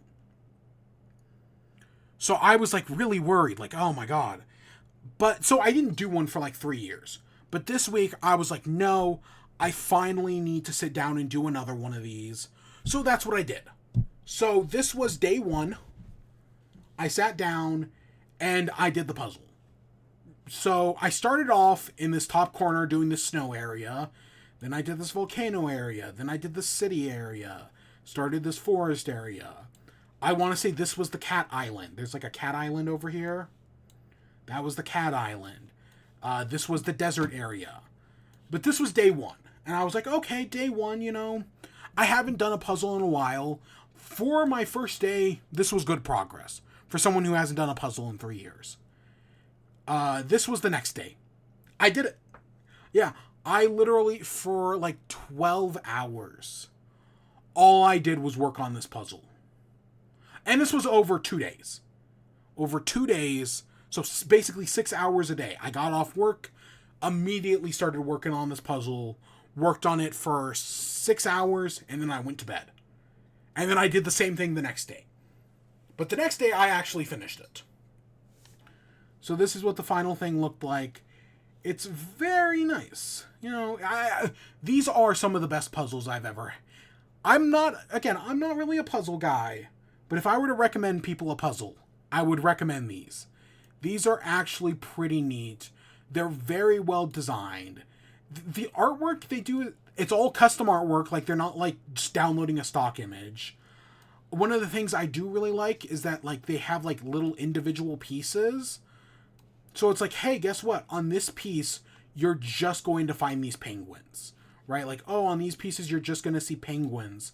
So you're very rarely stuck with a piece that's, like, just water. Like, even on, like, this piece, right? These are mostly just water pieces, but this one's got a bottle on it. This one's got a bird on it. I thought I lost a piece because of this one right here. I thought I lost this one. And so I had to tear up, like, my kitchen floor, or my dining room floor. But no, I did eventually find it. And so, yeah, I did the whole puzzle in 2 days. So that's what I did instead of play video games this week. Was I did a puzzle. I'm only saying this because I'm proud of it, because I don't do these.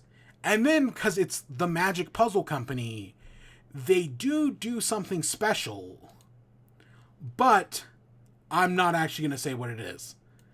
Because you can, as you can see, you can rearrange the puzzle. Because you'll notice in, like, this image, there's, like, this line that goes from here, comes down here, goes over there. Then there's this line over there.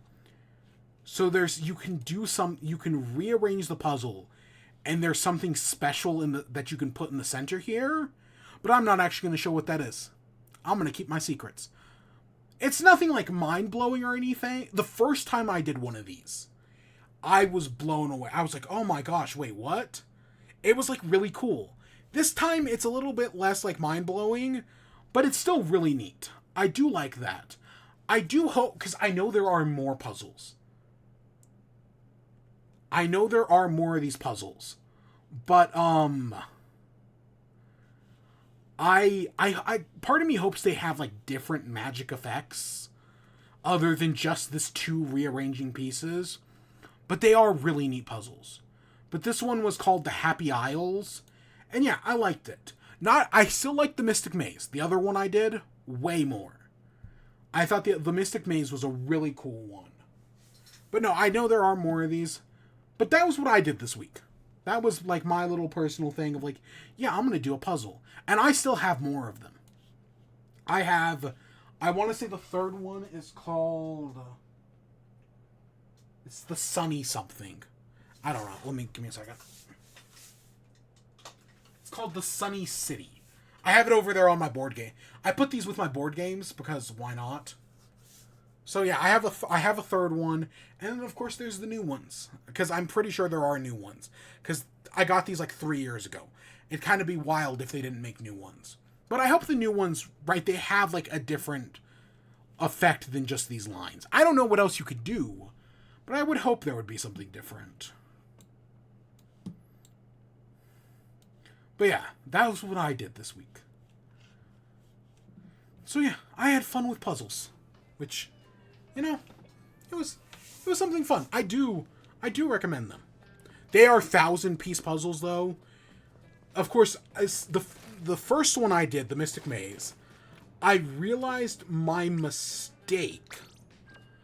Because when I think of how to solve a puzzle, I'm like, okay, you gather up all the edge pieces, and then you go from there, right? You work edge inwards. That doesn't work on these puzzles. Because of how they're designed, there are a lot of edge pieces. So it's kind of hard to work edge inwards. And this time I realized, oh, you have to do them by color. So that's why I did the snow area first. Because that was a very clear color distinguish. Oh, every piece with a cat on it? Well, I know all the cats are in this one area. Oh, hey, this city uses these very specific pink and yellow colors? Yep. The farm uses this very specific shade of green. The Mermaid Island has this very specific color. I noticed at one point that everyone has different shirts. Real quick, just going back to this.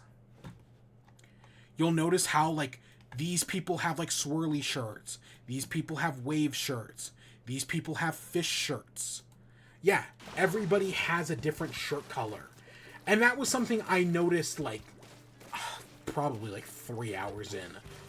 But it was like, oh, that makes... Because now I could just group everyone up by shirt. And that makes everything solving so much easier. So that was kind of something I realized. But no, I really do like the Magic Puzzle Company stuff. They're very interesting. And yeah, it's a Kickstarter. Even though it's taken me 3 years to do the second one, I'm glad I did it. And I might do sometime in the next... I don't know, in the next few weeks I might do another. I might do the third one. I don't know. They just take up so much time. But then, like, what else? Because they still fill my itch. Because my itch in the modern world is to sit down, play a video game, and listen to a podcast.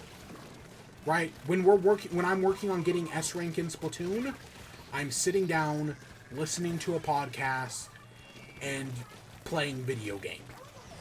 That's how I play video games nowadays. And doing puzzles is the exact same thing. I'm sitting down, finding pieces to this puzzle, all while listening to my podcast.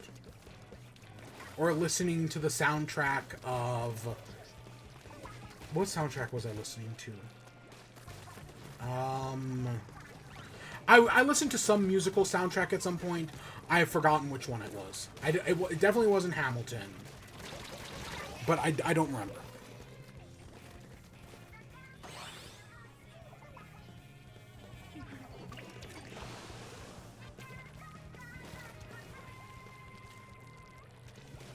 Yeah, disconnect.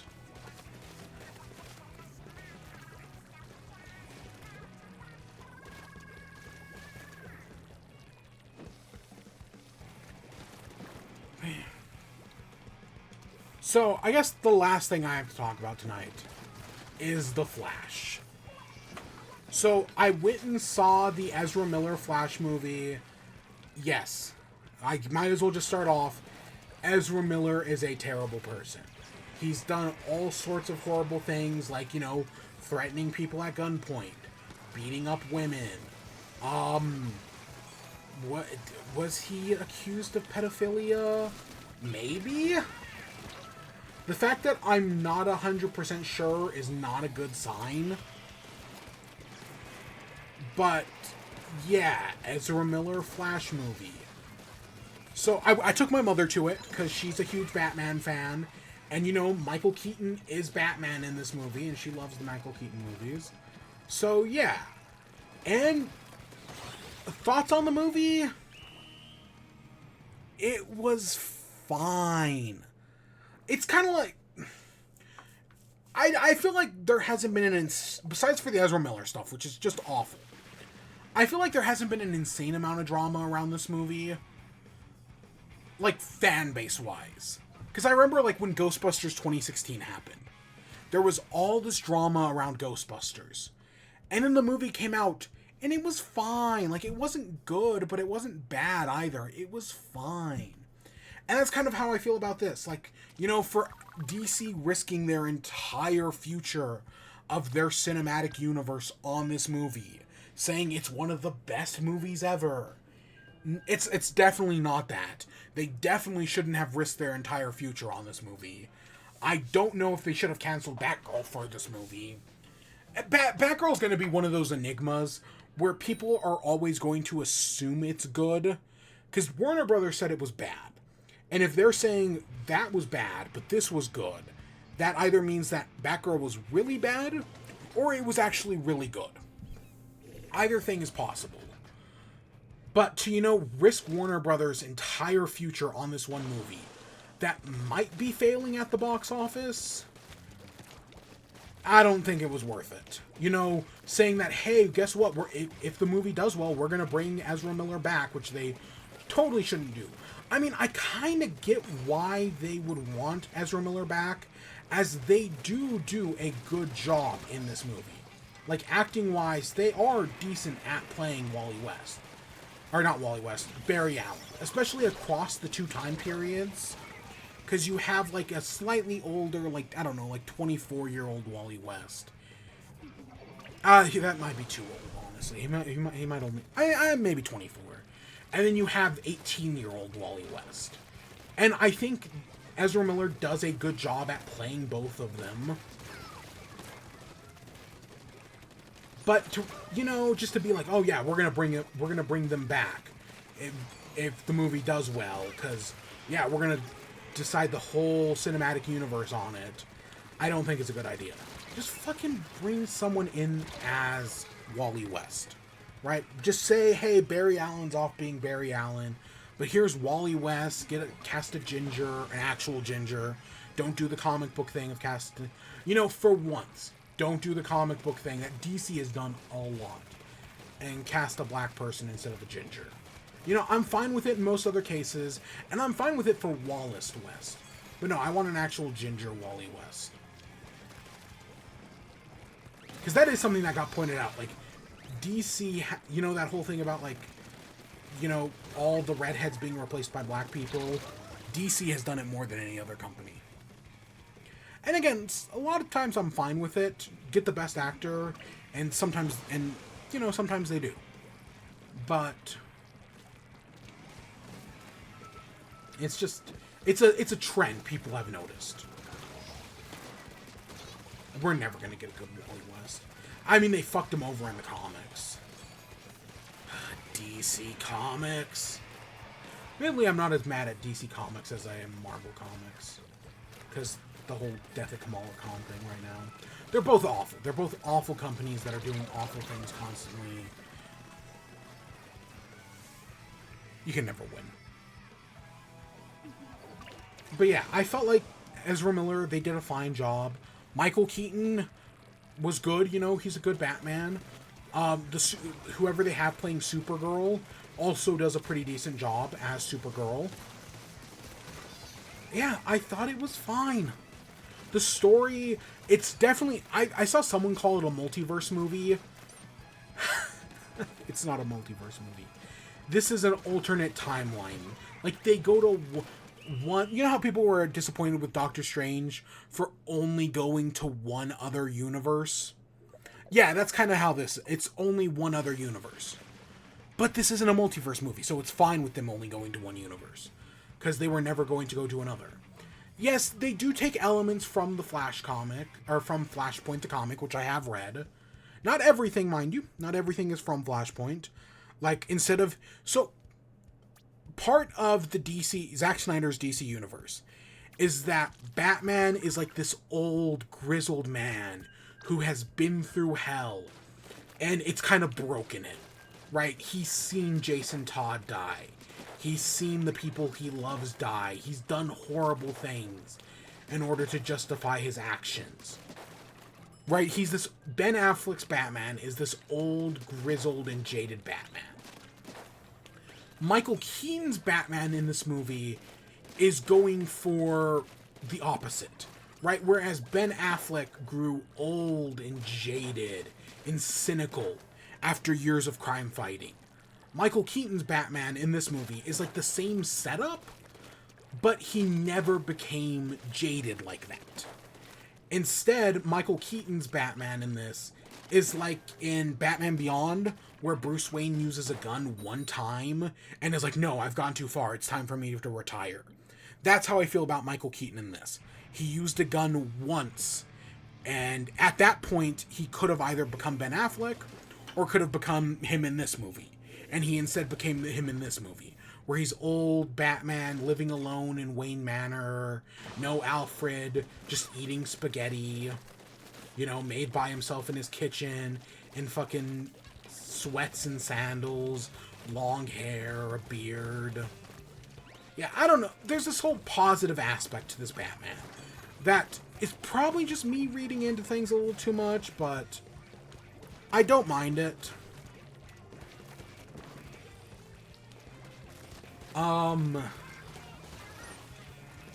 But yeah, it's a fine movie. It's not anything amazing. It's not worth all the controversy. And is it failing at the box office? I don't know. Would I recommend it over Elemental? I don't know. I haven't seen it yet. We'll talk about that next week. Would I recommend it over Spider-Verse? Fuck no. Spider-Verse is one of the best movies it is the best movie I've seen so far this year. This, no. God, no. Go see Spider-Verse. But I've already seen Spider-Verse. See it again. Watch the first one again, and then watch the second one. Back to back. No, this definitely ain't worth all the controversy. And yeah, the fact that it came out like a week or two after Spider-Man. No, Spider-Man is so much better. God, Across the Spider-Verse is so good. I could watch it 100 times. It's so well done. And this, nah. And there are things where it's like, you can tell this movie went through, like, 5 directors, right? It had multiple rewrites. And, of course, the timeline comes out all garbly-warbly. I guess we could get into spoilers? Oh, let me die first. So it was such a good villain. Forces tone shift through the movie. It would reflect tone. Yeah, exactly. It was so good. It's such a good movie, that Into the Spider-Verse. I've loved all of the fan art and animation I've been seeing. Like, I've been seeing people create a bunch of their own Spider-Sonas. I saw someone take that clip from Invader Zim and just replace it with Miguel in Lego Spider-Man, and I was like, oh, that's really funny. I've seen a bunch of shit like that. It's definitely stirred something in the community. And I hope it breaks $1 billion. You know, there's a chance that Mario is the only movie to break $1 billion this year. Because The Flash definitely isn't. And Elemental definitely... Disney's not going to break $1 billion with anything this year. But Spider-Man might, and I kind of hope it does. Lego Spider-Man scene. Yes, it was animated by a 14-year-old. Yeah, it was really neat.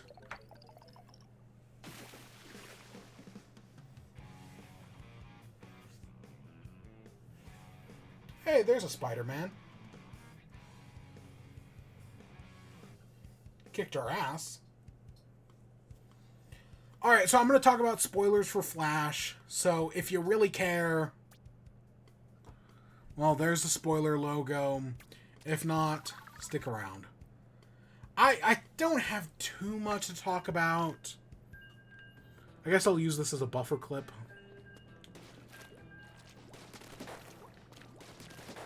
God, that spider... God, I want to see it again. But no, I'm going to go see Elemental, because I should. I also should see Transformers at some point. The reference to Lego Spider-Man games as well. In the same Earth number. Yeah. Oh yeah, Spider-Verse is so good. I talked about it for like an hour, like a week or two ago. I talked about it forever, because it's so good. You know, I got... Oh, and then Indiana Jones is next week, and I don't know if I should be excited for that or not. Like, on one hand, it's a movie that Harrison Ford is actually excited for.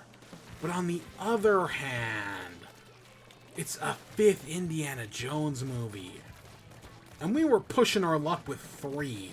Mainly because the second one's not that good. Third one's great, though. Third one is so good.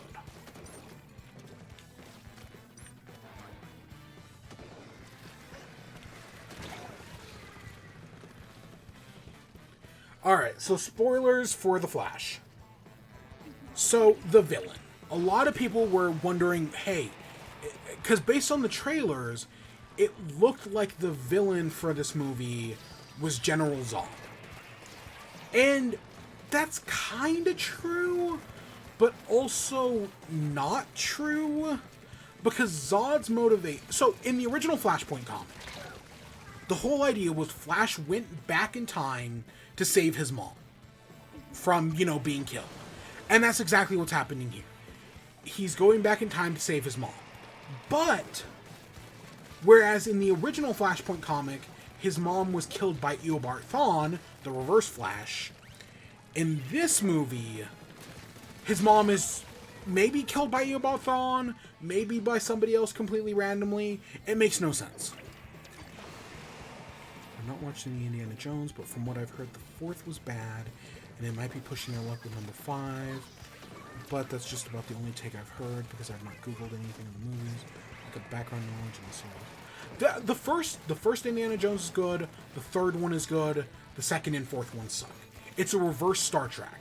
Because in Star Trek, the 1st movie and the 3rd movie are bad, but the 2nd and 4th one are good. And also the 6th one, and also the 8th one. But, yeah. But no, I don't know. The new Indiana Jones might be good, it might not. I don't know. It comes out next week, and I will probably be seeing it. I don't know. They added all the movies to Disney Plus recently. But no, the 1st and 3rd ones are good. So, in the Flashpoint comics, he goes back in time to stop Eobard Thawne from killing his mom. But Eobard Thawne is not in this movie. So, as part of him going back in time and changing the timeline, he basically creates a new timeline where Wonder Woman and Aquaman are trying to kill each other because Wonder Woman killed Aquaman's wife after he cheated on her with him. So basically Aquaman, after his wife dies, goes to war, and their war destroys the world. Right? Barry eventually has to go back in time to, stop himself from saving his mom because he accidentally destroyed the world. And this one, they're doing a similar setup where it's the events of Man of Steel, but there's no Superman around to stop Zod. So instead, it's Zod who's going to be destroying the Earth. And so that's why Barry has to go back and undo everything, because he can't, right? Because Earth will be destroyed if Zod wins, and no matter what he tries, everybody he loves keeps dying, right? Batman dies twice in this movie. Supergirl dies twice, and they keep going back in time to try to stop it, and no matter what they do, they can't save them. So older Barry Allen has the idea to go back in time and, we can't do it. We can't save our mom no matter what we do. And younger Barry Allen is like, no, just one more try. Because the actual... Zod is a set piece, right? He is a means to an end to destroy the world. Because the real villain of the movie is actually younger Barry Allen.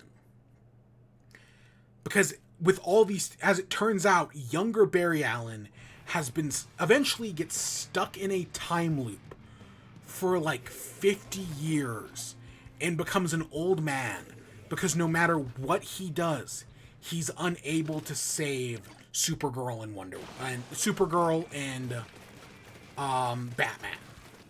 And it, drives him crazy, and he becomes the villain, attempting to create a self-fulfilling prophecy where he pushes Barry out of the Speed Force, creating him, and then eventually, bringing about the events of the movie. But no matter what he does, he can't work. Eventually, young Barry Allen tries to kill old Barry Allen. But then future evil young Barry Allen, who's got a villain name that I don't remember. It's like Salvatore or something like that. He kills young Barry Allen. You know, and if young Barry Allen dies, then old Barry Allen dies, because young Barry Allen becomes old Barry Allen. But not future, present day Barry Allen. You know, the one who originally went back in time. So eventually Barry Allen kills Barry Allen, and that allows Barry Allen to go back in time and stop his mom from living. Like, it's not... Literally, it all comes down to a can of tomato sauce. Because his mom forgot a can of tomato sauce, and because of that, she was home alone, and somebody came in and murdered her. Was it Eobard Thawne, Professor Zoom? Was it somebody completely different? Who the fuck knows? They don't say.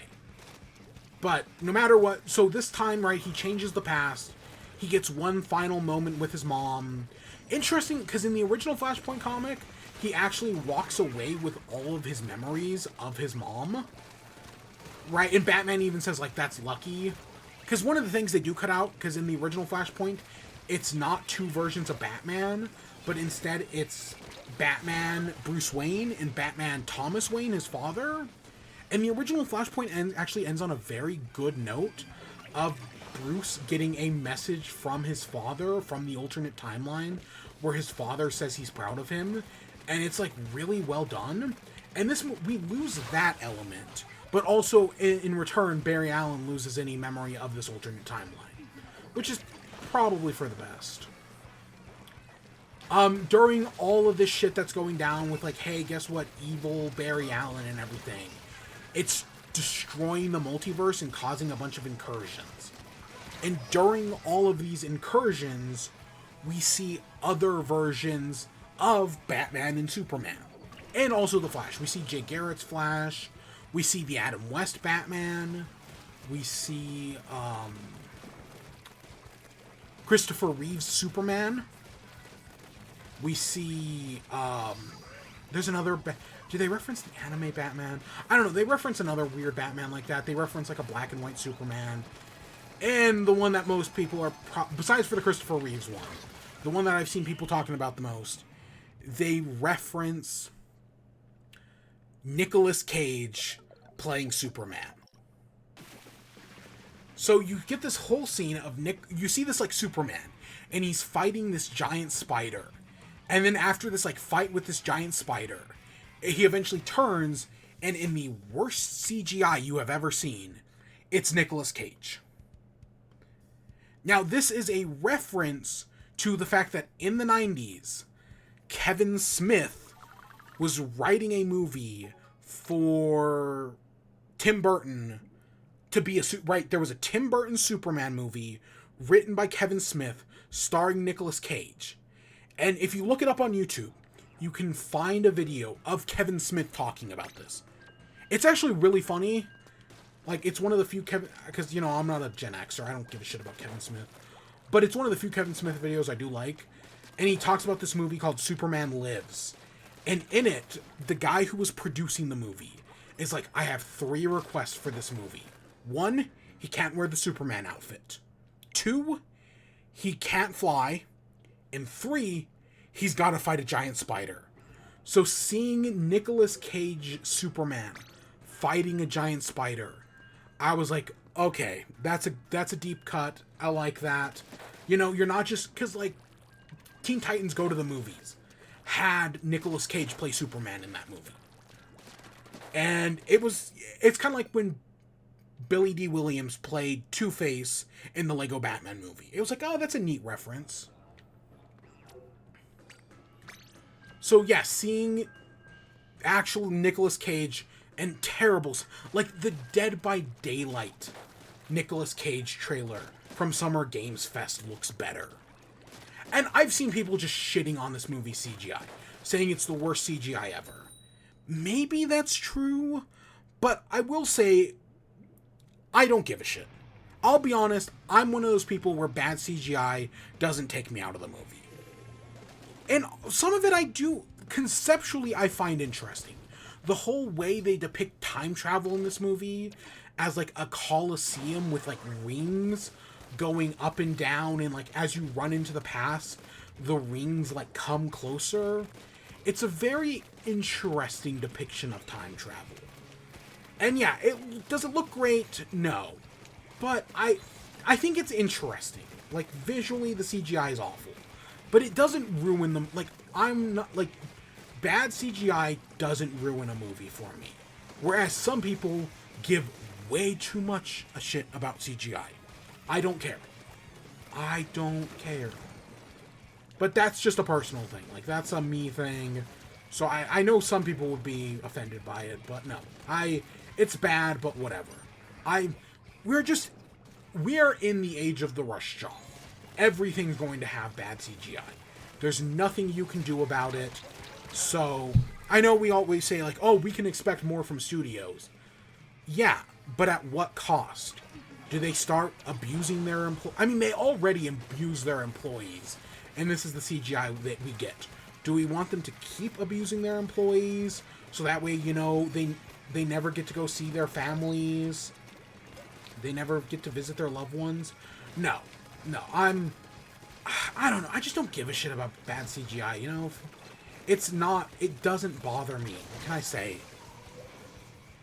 But the Nicolas Cage was just, it's so bad. Again, I can tell it's Nicolas Cage, so yeah. It's like when people got mad at Rogue One for General Tarkin and Princess Leia, and I was like, whatever, I could tell it was them, who cares? I don't know, it doesn't bother me, but it pisses off some people. Again, it's one of those things where it's like people are getting so worked up over such a mid-movie. But yeah, so at the very end, you know, young Barry Allen was killed by old Barry Allen, allowing middle-aged Barry Allen, who's again like 2 or 3 years older than young Barry Allen, to go back in time. You know, make sure his mom dies, but he changes the security camera so that way they have evidence that proves the dad's innocent in the present. So he still does change one little thing in the past that basically just guarantees that, oh, well, nothing in the past seems like it changes. In the present, it allows them to prove his dad is innocent. And I'm like, yeah, okay. That's still clearly, based on how they explain time travel in this movie, that's clearly still going to have ripple effects, even if it doesn't affect anything until the present. But then you get Barry Allen thinks like, oh, well, hey, I guess what? My mom may be dead, but at least my dad's going to be freed from jail. All's well that ends well. And then he goes to tell that to Bruce Wayne. And it's not Ben Affleck. It's not Michael Keaton.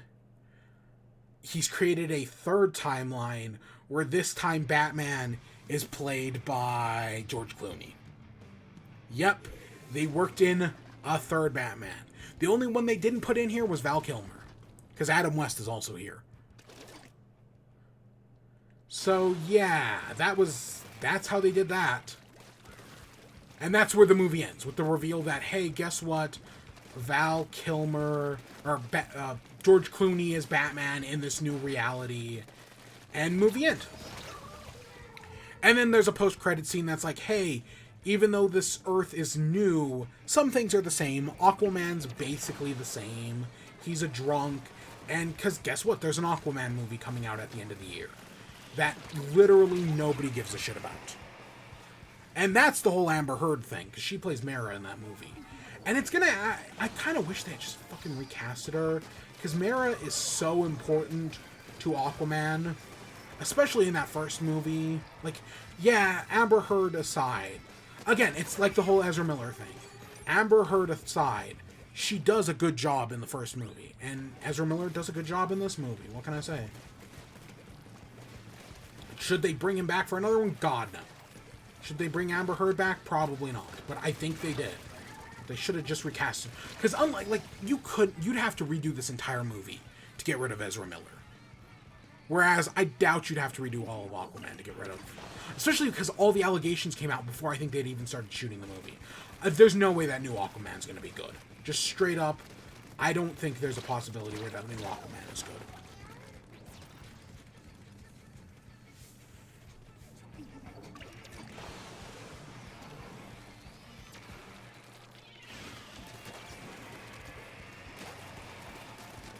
And yeah, that's... anything else? Any spoiler-specific thing? Again, they mostly stick to... They do elements from Flashpoint, right? Superman's locked away inside of a bunker. This time it's in Siberia, and it's not Superman, it's Supergirl. As you find out, Zod intercepted Clark Kent's pod and killed him. So yeah, Clark Kent's fucking dead in this alternate timeline.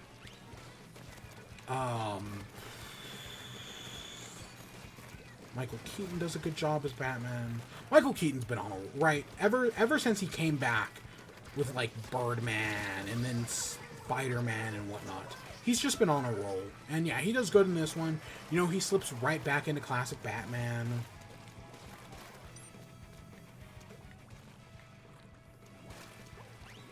Again, I think he would... after seeing this, I think he would do a great job as old Bruce Wayne for Terry McGinnis. Because I did like seeing Kevin Conroy as old Bruce Wayne for Batwoman in the CW show. Oh, Grant Gustin, the CW show actor, does not appear in this movie because they actually did the opposite. In the CW show, Ezra Miller showed up. But yeah, Grant Gustin does not show up in this movie. Oh, anything else? Anything else I can think of before we stop it, and then we're gonna end off here in a few. Nothing I can think of.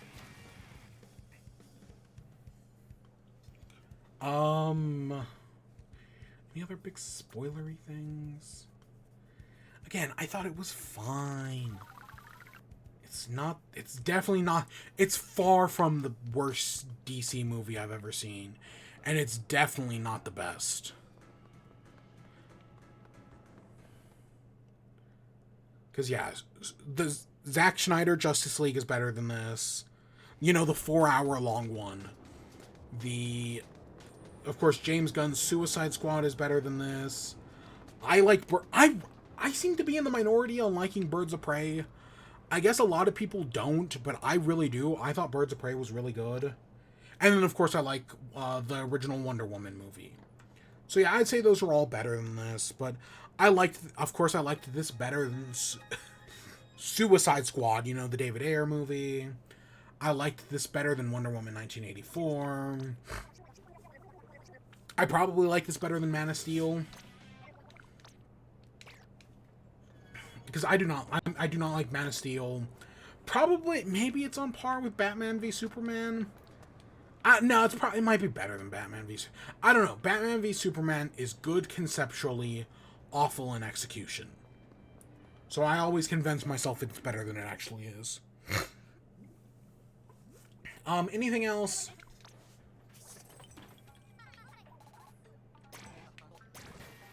Anything that really stands out about Batman, or about the Flash? Not really. Just go watch Spider-Verse instead. Yeah, definitely go watch Spider-Verse instead.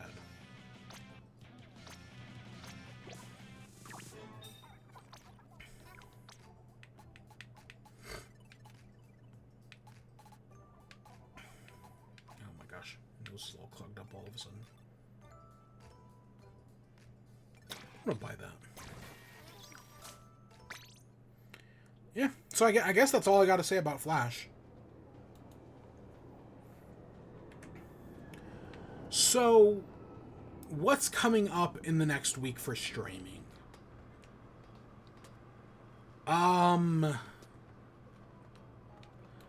Of course, we're still working on Tears of the Kingdom. We're like 50 hours in. Probably have another 50 to go, honestly, but I'm clearly just taking my sweet-ass time with it.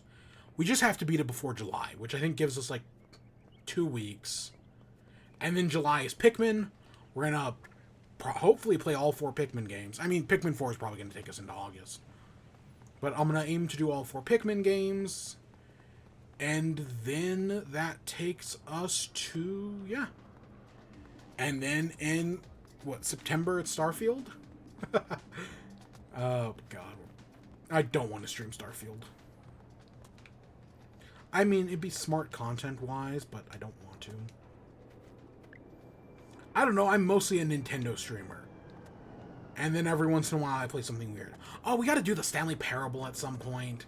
God, we were gonna do that after Tears of the Kingdom, but I'm taking my sweet-ass time with Tears of the Kingdom, and I kind of am glad I am, because I'm having so much fun with it. But, yeah. I don't know. We talked about so many things tonight. It was... You know, even though I literally only had 3 things on the docket. Well, technically 4. I just went. I went off tonight. But yeah, maybe tomorrow we'll be back with some Zelda. Oh, I played a little... I've been working on Minecraft. I got both the Silence trim and the Ward trim. So I'm the only trims I'm missing are the End City and the Woodland Mansion. That's it. So I'm only missing 2 trims towards getting the achievement. But I'm now fully convinced that the achievement is glitched because somebody else in the realm went to do the pottery achievement and they were able to get it. They were able to get the pottery achievement with no problems, and they were playing on a system other than Switch. So I'm convinced that it's just glitched. And yeah. And they did it on the realm, I should say. So yeah, that's the achievement being glitched sucks. Yeah, I should have been working on that Woodland Mansion because it's 7,000 blocks away from spawn. I gotta dig 7,000 blocks, or like, I don't know, a few hundred in the Nether. It's what, like a good like 600-700 in the Nether. Dennis, you're coming in right as we're ending off. Yeah, I still got loads of work to do in Minecraft, and I gotta beat the dragon. But I got my ass kicked. The Ancient City, I was playing that in Minecraft, and so I was there with 3 other people. There were 3 of us raiding the Ancient City. One person died, and then the second person, and this is not a hardcore world or anything, so they were going back to get their stuff. The second person triggered a warden. And so what I did was I was like, hey, I distracted the warden to allow them to escape while I stayed behind, while I ran away so they could escape, right? So I drew the warden's attention. It started chasing me. Meanwhile, the other person was like hiding in the corner. And then when they went to escape, they summoned a second warden that chased them back to our bed. So the warden literally spawn camped them. And yes, the warden that was chasing me as I tried to run away to, you know, distract them from killing somebody else did kill me. So yep, I also did. So all 3 of us died once. But yeah, we got a ton. In the Ancient City, I got both smithing templates. I got 30 record shards. And only a single prismatic shard, or whatever it's called. You know, the stuff to make the locator compass. We only got like 1 or 2 of them. But I got so many record disc fragments. Oh, it was ridiculous. Oh, I forgot yesterday came Demon Slayer. I need to watch some. Yeah, God, you know, for all the people mad at Minecraft, the Ancient City is a fantastic addition. And I have so much fun doing it. Because it is super tense. And you can definitely tell there's a moment where I stop taking things less seriously. And, like, once I've destroyed a good number of the skulk sensors, and I'm just, like, running through the city, no crouching or anything. Yeah, it gets to that point eventually. God, I hope within the next year they do something with that portal. But we'll see. But yeah, no, this is where I'm ending off for the night. Hopefully we'll be back with Tears of the Kingdom tomorrow. We'll see. But until then, I hope you all enjoyed. Stay tuned for more. Till next time. Peace.